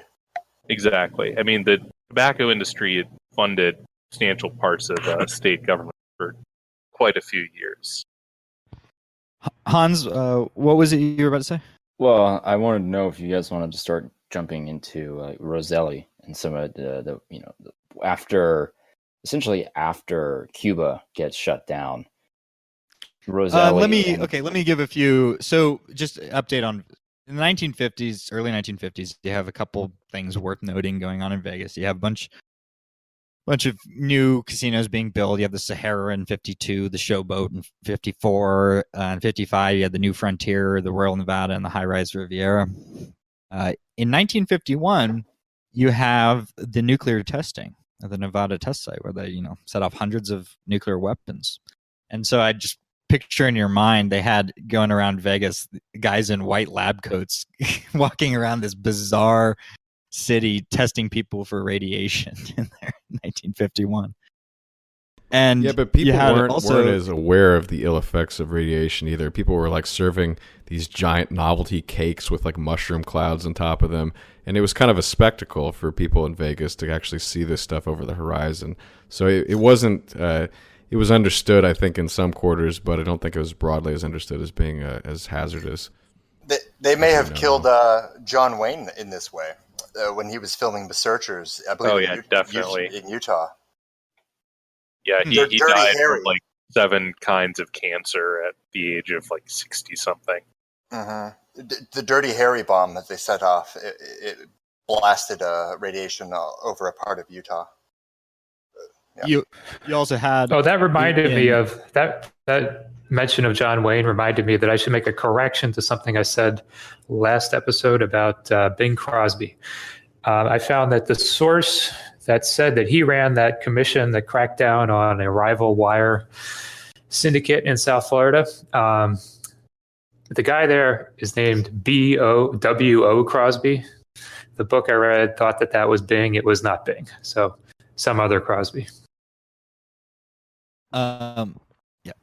So 1955, one little other thing to keep in mind is they constructed a Red Square, so known as the Ranch or Watertown, or most famously Area 51, which was used, of course, in the development of U-2s and SR-71s, and later stealth fighters and bombers, and of course as a conduit for CIA drug trafficking in the Iran-Contra years. So you have all these kind of... Yes, go ahead. I was just going to say, and of course, this ties in perfectly with the known phenomenon of creating wacky conspiracy theories around normal, obvious sort of power play things. Like, of course, it's aliens involved. So if you talk about Area 51, you're just some loon. Yeah, wasn't it like that video game set in Area 51? Like, probably more than one, but I just remember some like Valve Studio game release with like that Osprey helicopter drooping down from Area 51. A lot of pop culture stuff. Half-Life, yeah. Exactly. Well, that was Black Mesa, but There have been never several played it, Area yeah. 51 games and movies and Yeah, kind it was of a big arcade game very and stuff. terribly done, shitty documentaries on Independence it. Independence Day, most famously, yeah. Yeah, it's definitely the Schelling point where they try and direct you to all you want to know about Vegas is that there's gambling and aliens nearby. It's to keep you stupid, so you never really want to look into the complexity this stuff, of what's going on. It lead to the creation of kind of a spook culture in Vegas. That's a big thing there, and it's these things coming together to, exactly, Hans, to obscure the real conspiracies, so to speak, the real intersection of political interests and power and money. And so I think we should talk a little bit about Kennedy, because the one real challenge the Syndicate ends up having is the Kennedys. And this story is very complicated, but I would make a few notes on Vegas. It was in Vegas that JFK began his affair with Judy Campbell, who was, of course, introduced to him by Johnny Roselli. And he would go on to have this affair would go on for 2 years, during which Campbell would be banging Roselli as well as Giancana. Kennedy, one thing to be said about Kennedy is his major weakness was women. And that was one area where he was easily manipulated.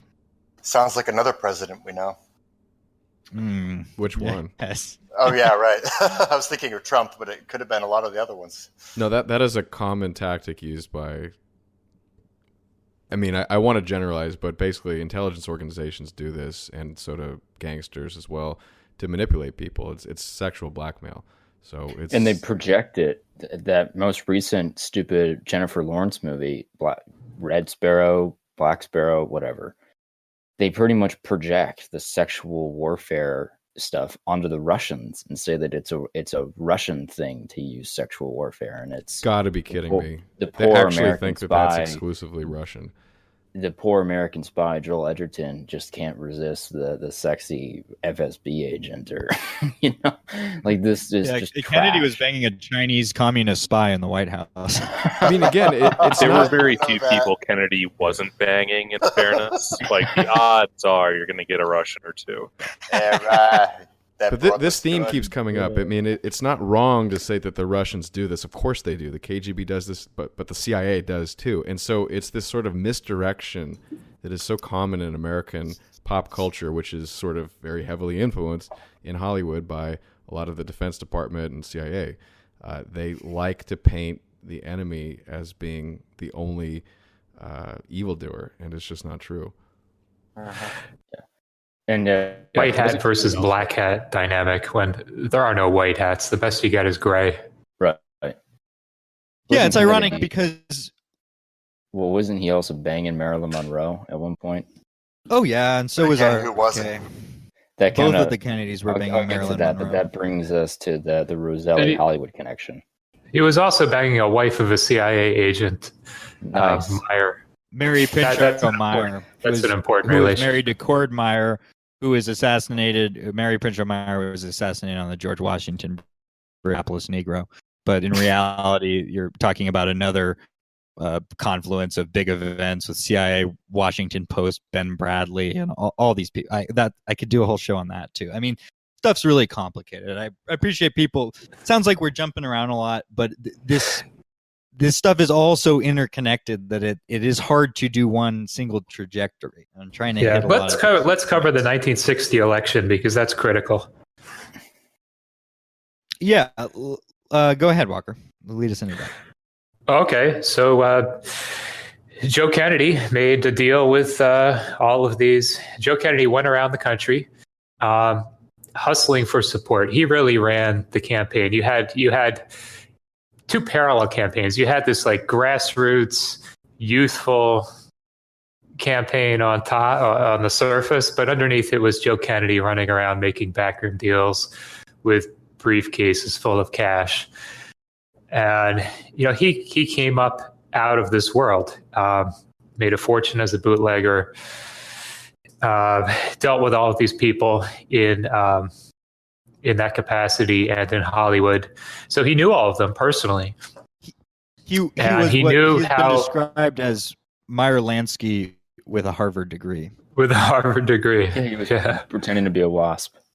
He was so self-righteous. I mean, he's actually, as an aside, I really liked the television series Boardwalk Empire. If anybody has a chance, that's fantastic. One of the few TV series I would say is worth watching, and the best thing about it is that it doesn't give you the white hat, black hat. Everybody's dirty.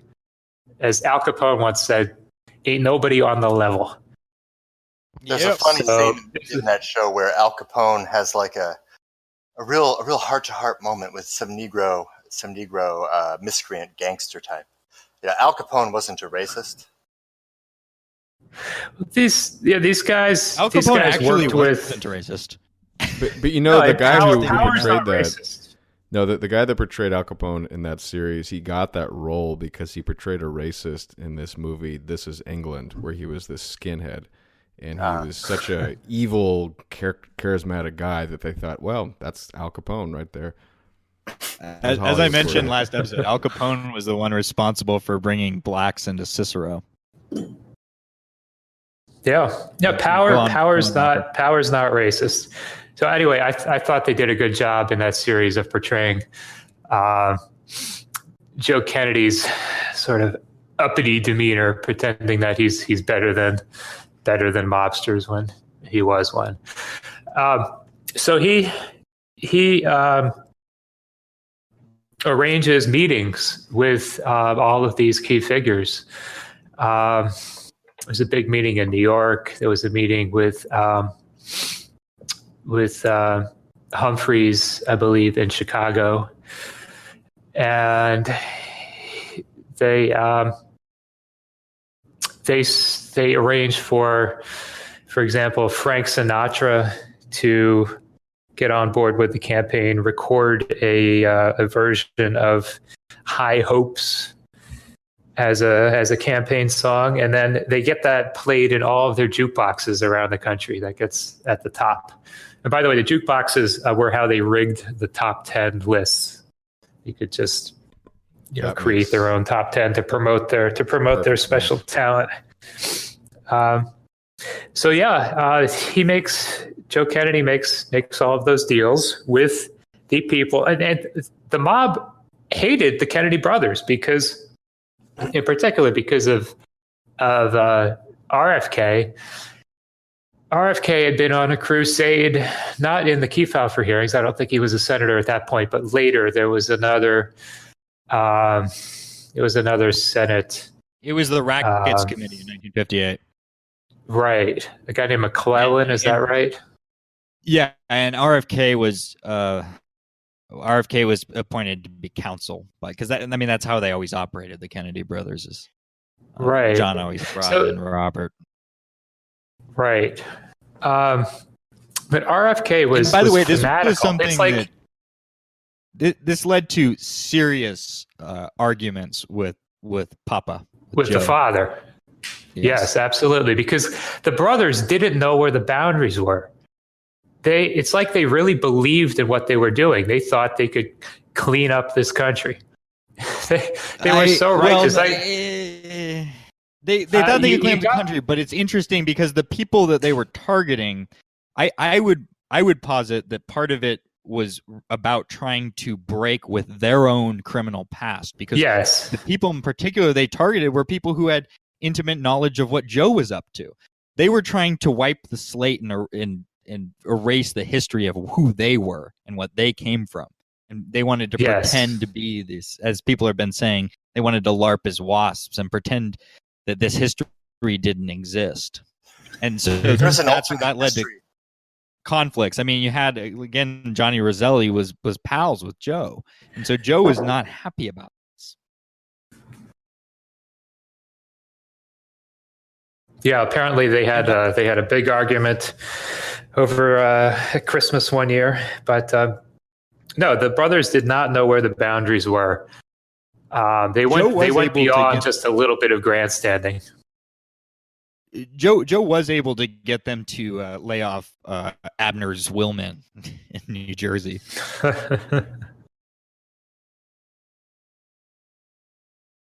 So, Joe Kennedy making these deals, passing out cash, lining up unions. Unions were a key part of it.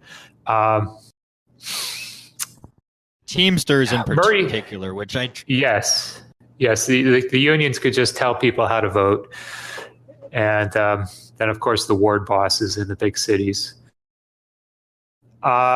We should mention that Kennedy, that JFK himself met with Zionist delegation in New York. A guy named Abe Feinberg was the liaison there who organized the meeting. This is described in Seymour Hersh's book, The Dark Side of Camelot. Excellent. So Kennedy was offended by the approach that these guys had. They were blunt. They said, it looks like you could use some cash. It's going to be a tough election.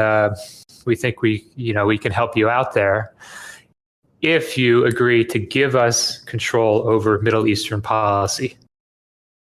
And Kennedy, according to what his friends said afterwards, to relayed to Hersh, he was offended by this. He thought this is not how things should work in America. I mean, I don't know what America he thought he was living in, but he rebuffed them at first, and eventually, I guess they made a deal because that group contributed $500,000 to his campaign. So these deals that were made by the father with the mafia and by Kennedy with Zionists ended up coming back to bite these guys later on because they welched. Yeah, and they got their heads blown off.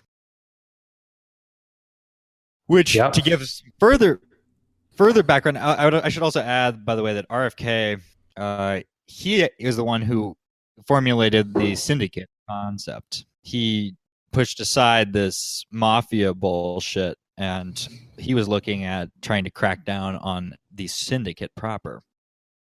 Well, how much do you think JFK's speech regarding secret societies in America alluded to the syndicate or the mob or anything like we've been talking about? That was just an anti-communist speech. That was just about like the Comintern, sort of the global communist conspiracy. I'm not sure about that. But... Yeah. No, that's just, I think, I listened to that speech recently. I think that he was just fully realizing how power actually worked, that there were forces bigger than him. Yeah, I think that's a good way to generalize it. This was this Catholic moment in the middle of the 20th century where the Catholics were really like holding America, maybe not holding it together, but keeping America from being like a completely rotten cesspool that it's become. Like on the culture front for sure. Yeah. I mean, I'm just channeling Jones. But keep in mind for what I'm going to describe. I mean, Johnny Roselli was a Catholic. They ostensibly. Well, there's Catholics, like people who are Irish or Italian by blood, and then there's people who go to mass and like actually have a metaphysical, transcendent view. And then there's Michael Corleone, who's getting his blessing from the priest while he's having his hitmen go out throughout Manhattan. That's the sort of ending scene for The Godfather, of course. But that's the hypocrisy of anybody who claims to be holy and his actions speak otherwise.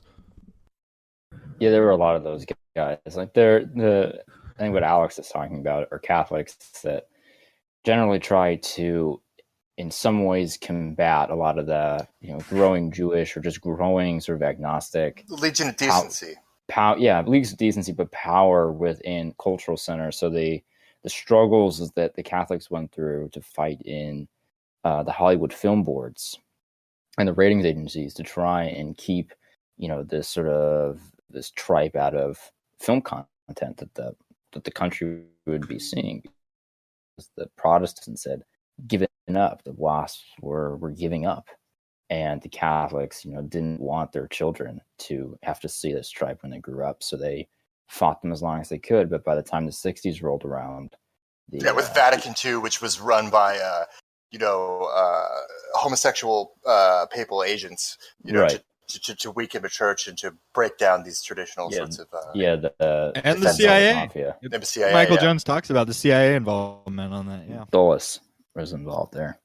Yeah, there's all kinds of strange stuff where the Catholics, like JFK, were sort of realizing that the position they were in, which was that the country was rapidly going to fall apart, culturally and morally, if he didn't try and get a hold on him and his brother, try and get a hold on these crazy sort of butchers running the criminal syndicates around the country. And then later also tried to get a hold on the military, which was integrated with their dirty work and trying to start a nuclear war because Castro wasn't being nice to fucking casino owners or something. Well, this is the key thing. The confluence of interests is nowhere more clearly demonstrated than Cuba, because this is where the CIA and the mafia are completely copacetic in terms of their interests. They had overlapping interests in the international drug trade as well, but right here in America's backyard, you had this confluence of interests that led to the assassination of Kennedy. And I guess we can let's talk a little bit about the failed baseball student. Johnny Roselli? No, Castro. Oh, okay. Sorry. Joke. Sorry for saying that. Yeah. But yeah, he could have turned pro in baseball at one point. Didn't work out. But basically, what you have going on time in Cuba, you have people like Santos Traficante have a substantial interest in these Havana casinos, and Norman Rothman and Meyer Lansky. And they initially provide weapons for Castro in their typical political fashion. They are hedging their bets. And so when Castro took power, Lansky he stayed at his casino rather than get out of town. And he had, his men manning sandbag machine gun positions at the casino. And he gave a interview to the Las Vegas Sun, which is something that I didn't really get a lot of opportunity to talk about, but that was Hank Greenspun's Las Vegas media spin organization. And he was, of course, a big Zionist an Israeli agent who ran guns for the Zionists. Yeah, it's worth at least mentioning that the Lansky syndicate had contributed heavily to the founding of Israel. That Menachem Begin came over and met with Mickey Cohen in Los Angeles, dealt extensively with the Bronfman family, that the syndicate would launder money through Israeli bonds. It was a convenient way to get cash out of the country. You could say, this suitcase full of cash is going to purchase Israeli bonds or to go to some Israeli charity. So it became another money laundering circuit. And the Teamsters, Hoffa was a huge Zionist himself. Traveled with Greenspun to Israel. And we should mention that Hoffa and Marcelo, the boss in Louisiana who ran operations, was involved in operations in Cuba after the revolution. Hoffa and Marcelo supported Nixon. So Nixon, there was no clean choice in 1960. Nixon had made his own deals there.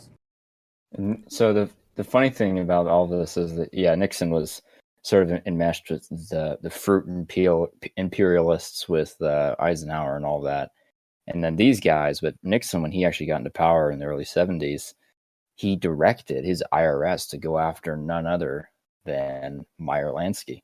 And where did Meyer Lansky flee to in order to evade arrest? He fled to Israel. Tel Aviv. Israel. Yeah. He offered him $10 million, but they didn't keep him. I don't know. Yeah, I don't know what happened. I haven't read up on that period Well, in history, but I don't know how he Golda fell out. Meir It was who threw him it was out. that Jew bitch. Oh, it was Golda Meir. Meir. That explains it. Okay. Because she was trying to get some F4s from the American government, and Yeah. she had to basically Bingo. decide if those were more important than Meyer Lansky, and she chose the airplanes.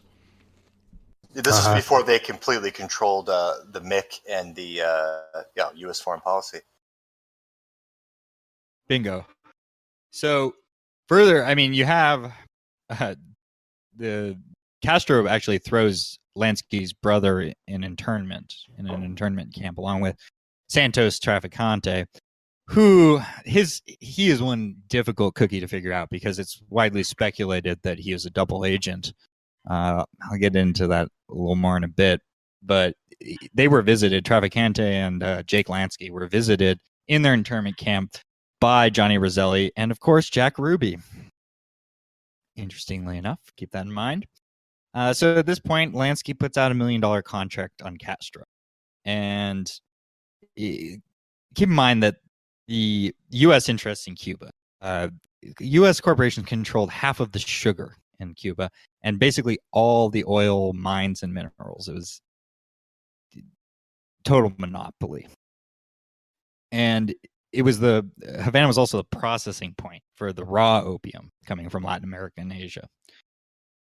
And yes, you have United Fruit, which is typical of this link between the upper world, the underworld, and the overworld.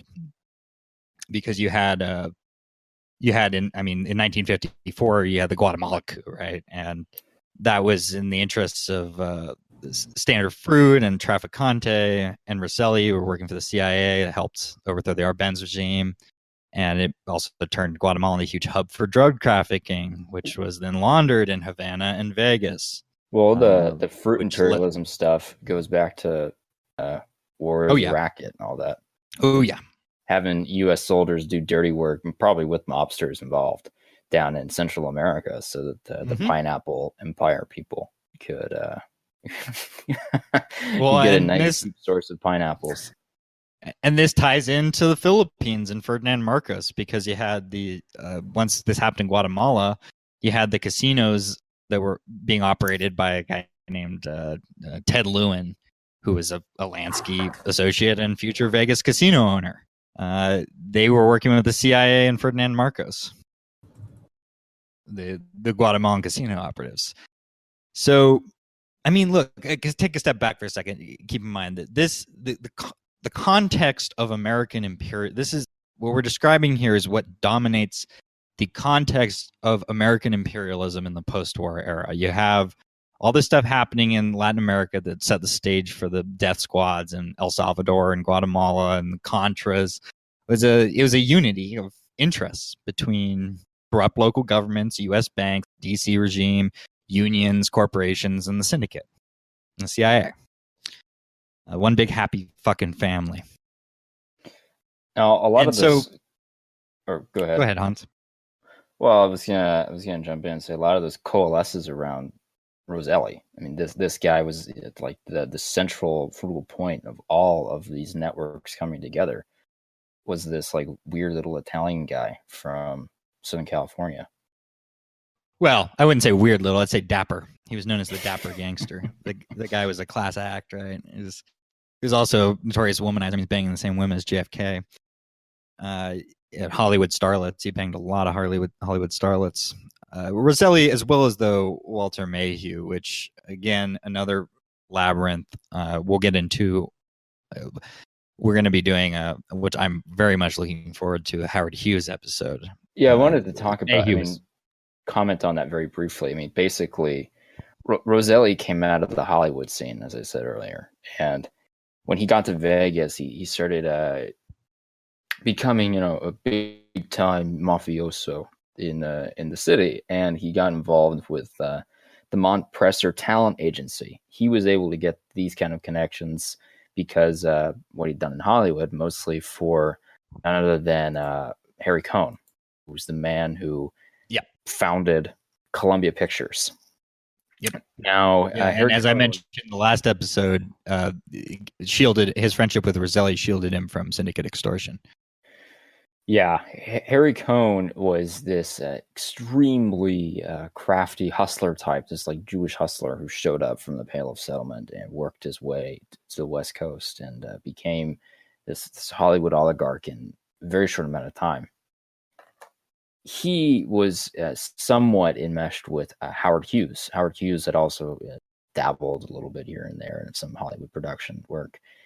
Both of them had a habit of hanging out at the Chateau Marmont, which is this very elaborate, nice kind of bungalow place in Hollywood on Sunset Boulevard. All the famous people go. There's a great article I have that I love pointing to people from years ago about just all like the shady stuff that's happened at Chateau Marmont, from the mafia to weird suicides that don't make a lot of sense to sort of strange behavior by Hollywood starlets. After they break down, they always go to the Chateau Marmont and freak out.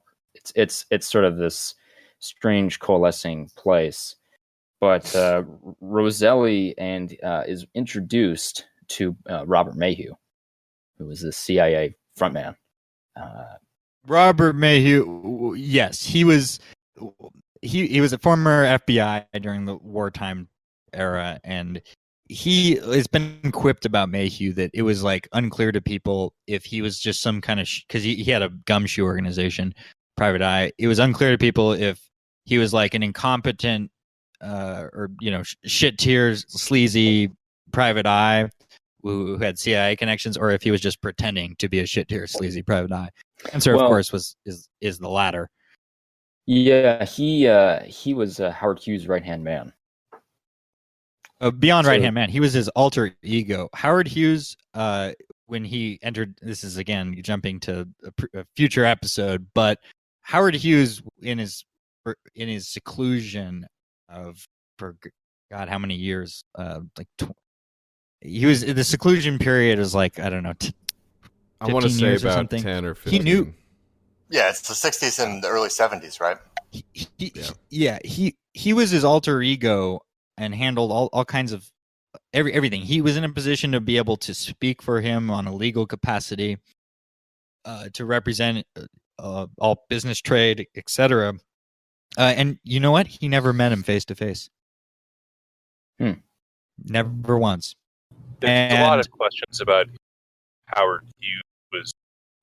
Some people say that Howard Hughes didn't really kind of exist for the last 20 years of his life. His empire was no, he did. He came on a talk show, no, voice only, but it was so eccentric and detailed. I think it was demonstrating he was still alive. There was a man, Howard Hughes, that was still alive. But what Hank's saying is correct, because one of the theories is that he was actually kidnapped by Aristotle Onassis and held on Aristotle Onassis' Isle of Scorpio, which was shown in the James Bond film. I believe it was Diamonds Are Forever, where you had a Howard Hughes stand-in character named Willard White, and that he was being held exactly under those conditions by Blofeld. And if you know much about sort of the deep politics of James Bond films, another rabbit hole be in Fleming's MI6, and there's a lot in those that are sort of predictive programming and conditioning regarding real world events to get you confused, because that's what Hollywood's there for. It's to confuse you about how the world actually works, how power works, and how your government works. But yes, Mayhew and Roselli actually hit it off very well. Yeah, they met in the 50s. Well, yeah, and at one point, Howard Hughes was supposed to come to Las Vegas, and this was being slated with Mo Dalitz and these guys at I think Desert Inn. But so and Mayhew. I mean, my point for bringing all this up is we're talking about the deep politics. At the end of deep politics, there's always a money source. So the money source behind Roselli was a mixture of Meyer Lansky and Harry Cohn. And the money source. By the way, the Desert Inn and the Thunderbird were two casinos that were never wiretapped. They were being protected by Hoover. So you can imagine the kind of stuff we're talking about, what kind of planning took place here. Right. And by the way, the three key players who were never specifically tapped, the communication stuff specifically tapped, were Meyer Lansky, Santos Trafficante, and Carlos Marcello, who are all major players in the JFK assassination. Yeah, so when Mayhew is basically approaching Roselli, and he's sort of pretending to be Howard Hughes, I mean, he's essentially working three angles, that he's just a normal private eye. He's also a shill for the CIA, and he's tied to the Howard Hughes Corporation. He was also an assassin for the CIA. Yeah, so he comes in for to get Roselli on board for taking out, or to see if to see if the Syndicate is interested in taking out Castro. So in turn, Roselli pushes him to Giancano and Trafficante. Yeah, so here's how that worked. The first attempts were in 1959, and the CIA first arranged with Lansky's guy, Norman Rothman, who was in Havana at the time, to try to kill Castro. He fails, returns to Miami, where he buys a hotel in Miami. He actually buys a hotel with Batista relatives and begins backing anti-Castro expats, anti-Castro Cuban expats like Castro's former bodyguard and future Watergate burglar Frank Sturgis. By the way, as an aside, another decent TV show worth checking out is called Magic City. It's about Miami in this era. Centers around a hotel that's a stand-in for the Fontainebleau or the Eden Rock, the two big Lansky-funded hotels of the era. But it was canceled after 2 seasons, despite having all funding and logistics lined up for a 3rd season and good ratings. In one of the last episodes, you see Jack Ruby encountered on a plane from Cuba. So draw your own conclusions. Mm-hmm. And so Rothman was the initial guy who was tapped. Then it was Roselli in collaboration with Mayhew who were tapped to replace Rothman as the Syndicate point men under the CIA CR rifle program, which is, of course, run by Bill Harvey, who really, really hated Robert Kennedy. And, Roselli didn't have any credentials, formal credentials to be in highly classified CIA facilities like the CIA's JM Wave station in Miami, but he had access to the highest levels of it. And some of the people providing hidden support was Howard Hughes and Clint Murchison, there'd be another big rabbit hole, but Murchison is another huge player in the Kennedy assassination. And so they roped Sam Giancana and Trafficante in as well. Giancana ends up kind of taking a backseat to this stuff, though. But Giancana and Roselli are both murdered after the church hearings, both by CIA-affiliated forces. And Trafficante, there's some speculation as to whether or not he was potentially a Castro double agent, which would help to explain why a lot of these attempted assassinations were foiled. Oh, I just wanted to mention that Jimmy Hoffa was killed around the same time as Giancana and Roselli. Yeah, and also Kennedy had Hoffa's a big ally of Carlos Marcello, and Kennedy had Marcello deported to Guatemala, which was the false place on his passport, place of birth. He wasn't actually born in Guatemala, but that had some key results as well, considering that he was a financier of Marcello was a financier of LBJ against Nixon, LBJ against Kennedy as well as Nixon, and that's where the things they start to compound. I mean, you had the pressure. Yeah, if we're mentioning Latin American passports and this crew, there's an Israeli angle there. Tibor Rosenbaum is a a hero of the Jewish people. He was involved in rescuing people from what was happening in Eastern Europe during the war. He ended up running a bank that was the main money laundering vehicle in Switzerland, Bank de Credit International, for Lansky and the State of Israel. And the passport angle is that the El Salvadorian government provided phony passports to Jewish Europeans and helped them escape Hungary. Apparently, there was a racket here too. These guys made some money off of this exodus, and many of these people ended up working with Angleton-run operations in the post-war years, and were involved in the front company Permindex. If anybody's seen the 1992 film JFK by Oliver Stone, which was funded by an Israeli spy named Arnon Milchan, by the way, you'll hear mention of Permindex as this key node that Jim Garrison, the attorney in the district attorney in New Orleans, has discovered. It ties in Oswald to these kinds of syndicate operators. So anyway, it is all encompassing. The more you learn, the more connections you find. But it's a small world at the top.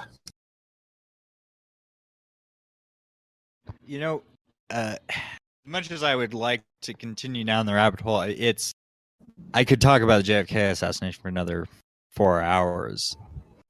We don't have. So I would just say, let me go around the table here. Let's do that and get your guys' thoughts on the material we've covered, and then I'll do my best to summarize, and we'll close it out. From my perspective, I think Vegas symbolizes what most people in America understand and what they don't understand.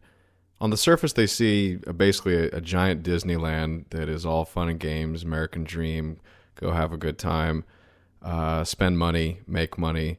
Reality is you're losing money.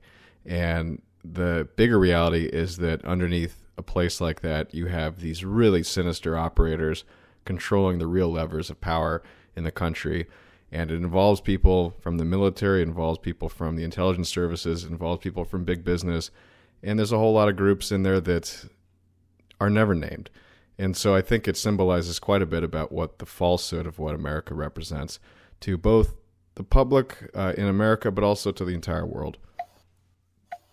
Yeah, that's very well put, Adam. I would describe it as the shadow capital of America. And I remember when I proposed talking about Vegas, I don't think some of you guys knew exactly what I meant by that, and maybe now you do, because that's why I would look to Vegas as a lens. I mean, there are a lot of things going on, but it really was a power center that came to symbol new power dynamics in the 20th century, in the post-war order, American imperialism, the new deep state.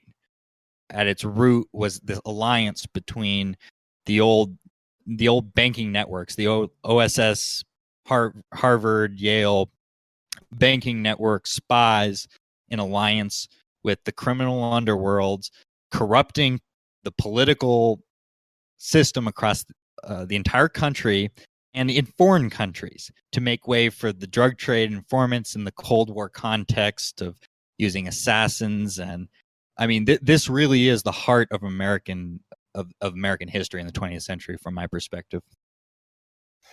And I said this, I think I said this in the last episode, but I'll say it again because you can't say it too many times.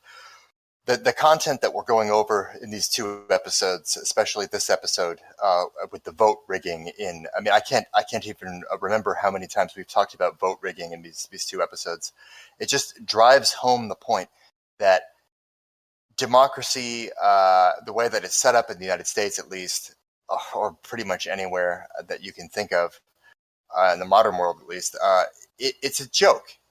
It's a sham, and it doesn't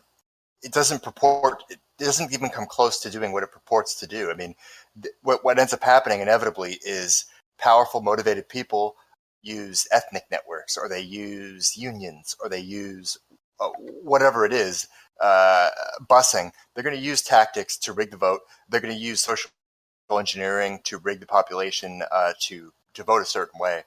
And, our whole political system is basically a big joke. Hank, Hans? I kind of like that as a way to end. It's a fittingly downer. I will say that it's sort of ironic that the allowing of these immigrants in the 1880s and 1890s and empowering their patronage networks, either to southern Italy or to the Palo settlement, only slightly. These people weren't given handouts or welfare. They were probably mostly mistreated. They were probably kept at bay for quite a long time. They did what no one else wanted to do. They found the central weakness of the Saxon, which is that the Saxon had grown lazy. The Saxon didn't want to wake up, didn't want to get in the streets, didn't want to hustle.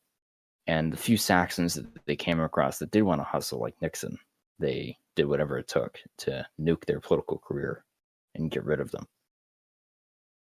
If anyone ever wants to take on the remnants of these people or what they've accomplished, you need to be ready for a full-on counter hustling, because that's how you're going to save America. It's not going to be through voting, because Alex just said political system's dead. These people need to be hustled out, and it's going to take a real awakening to get it done. The mosquitoes thrive in the swamp of our sins.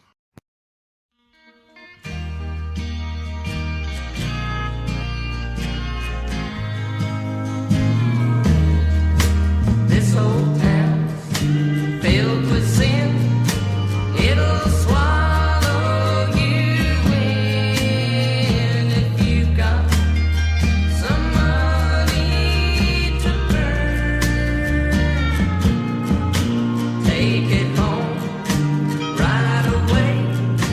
You've got 3 years to pay, but Satan is waiting his turn.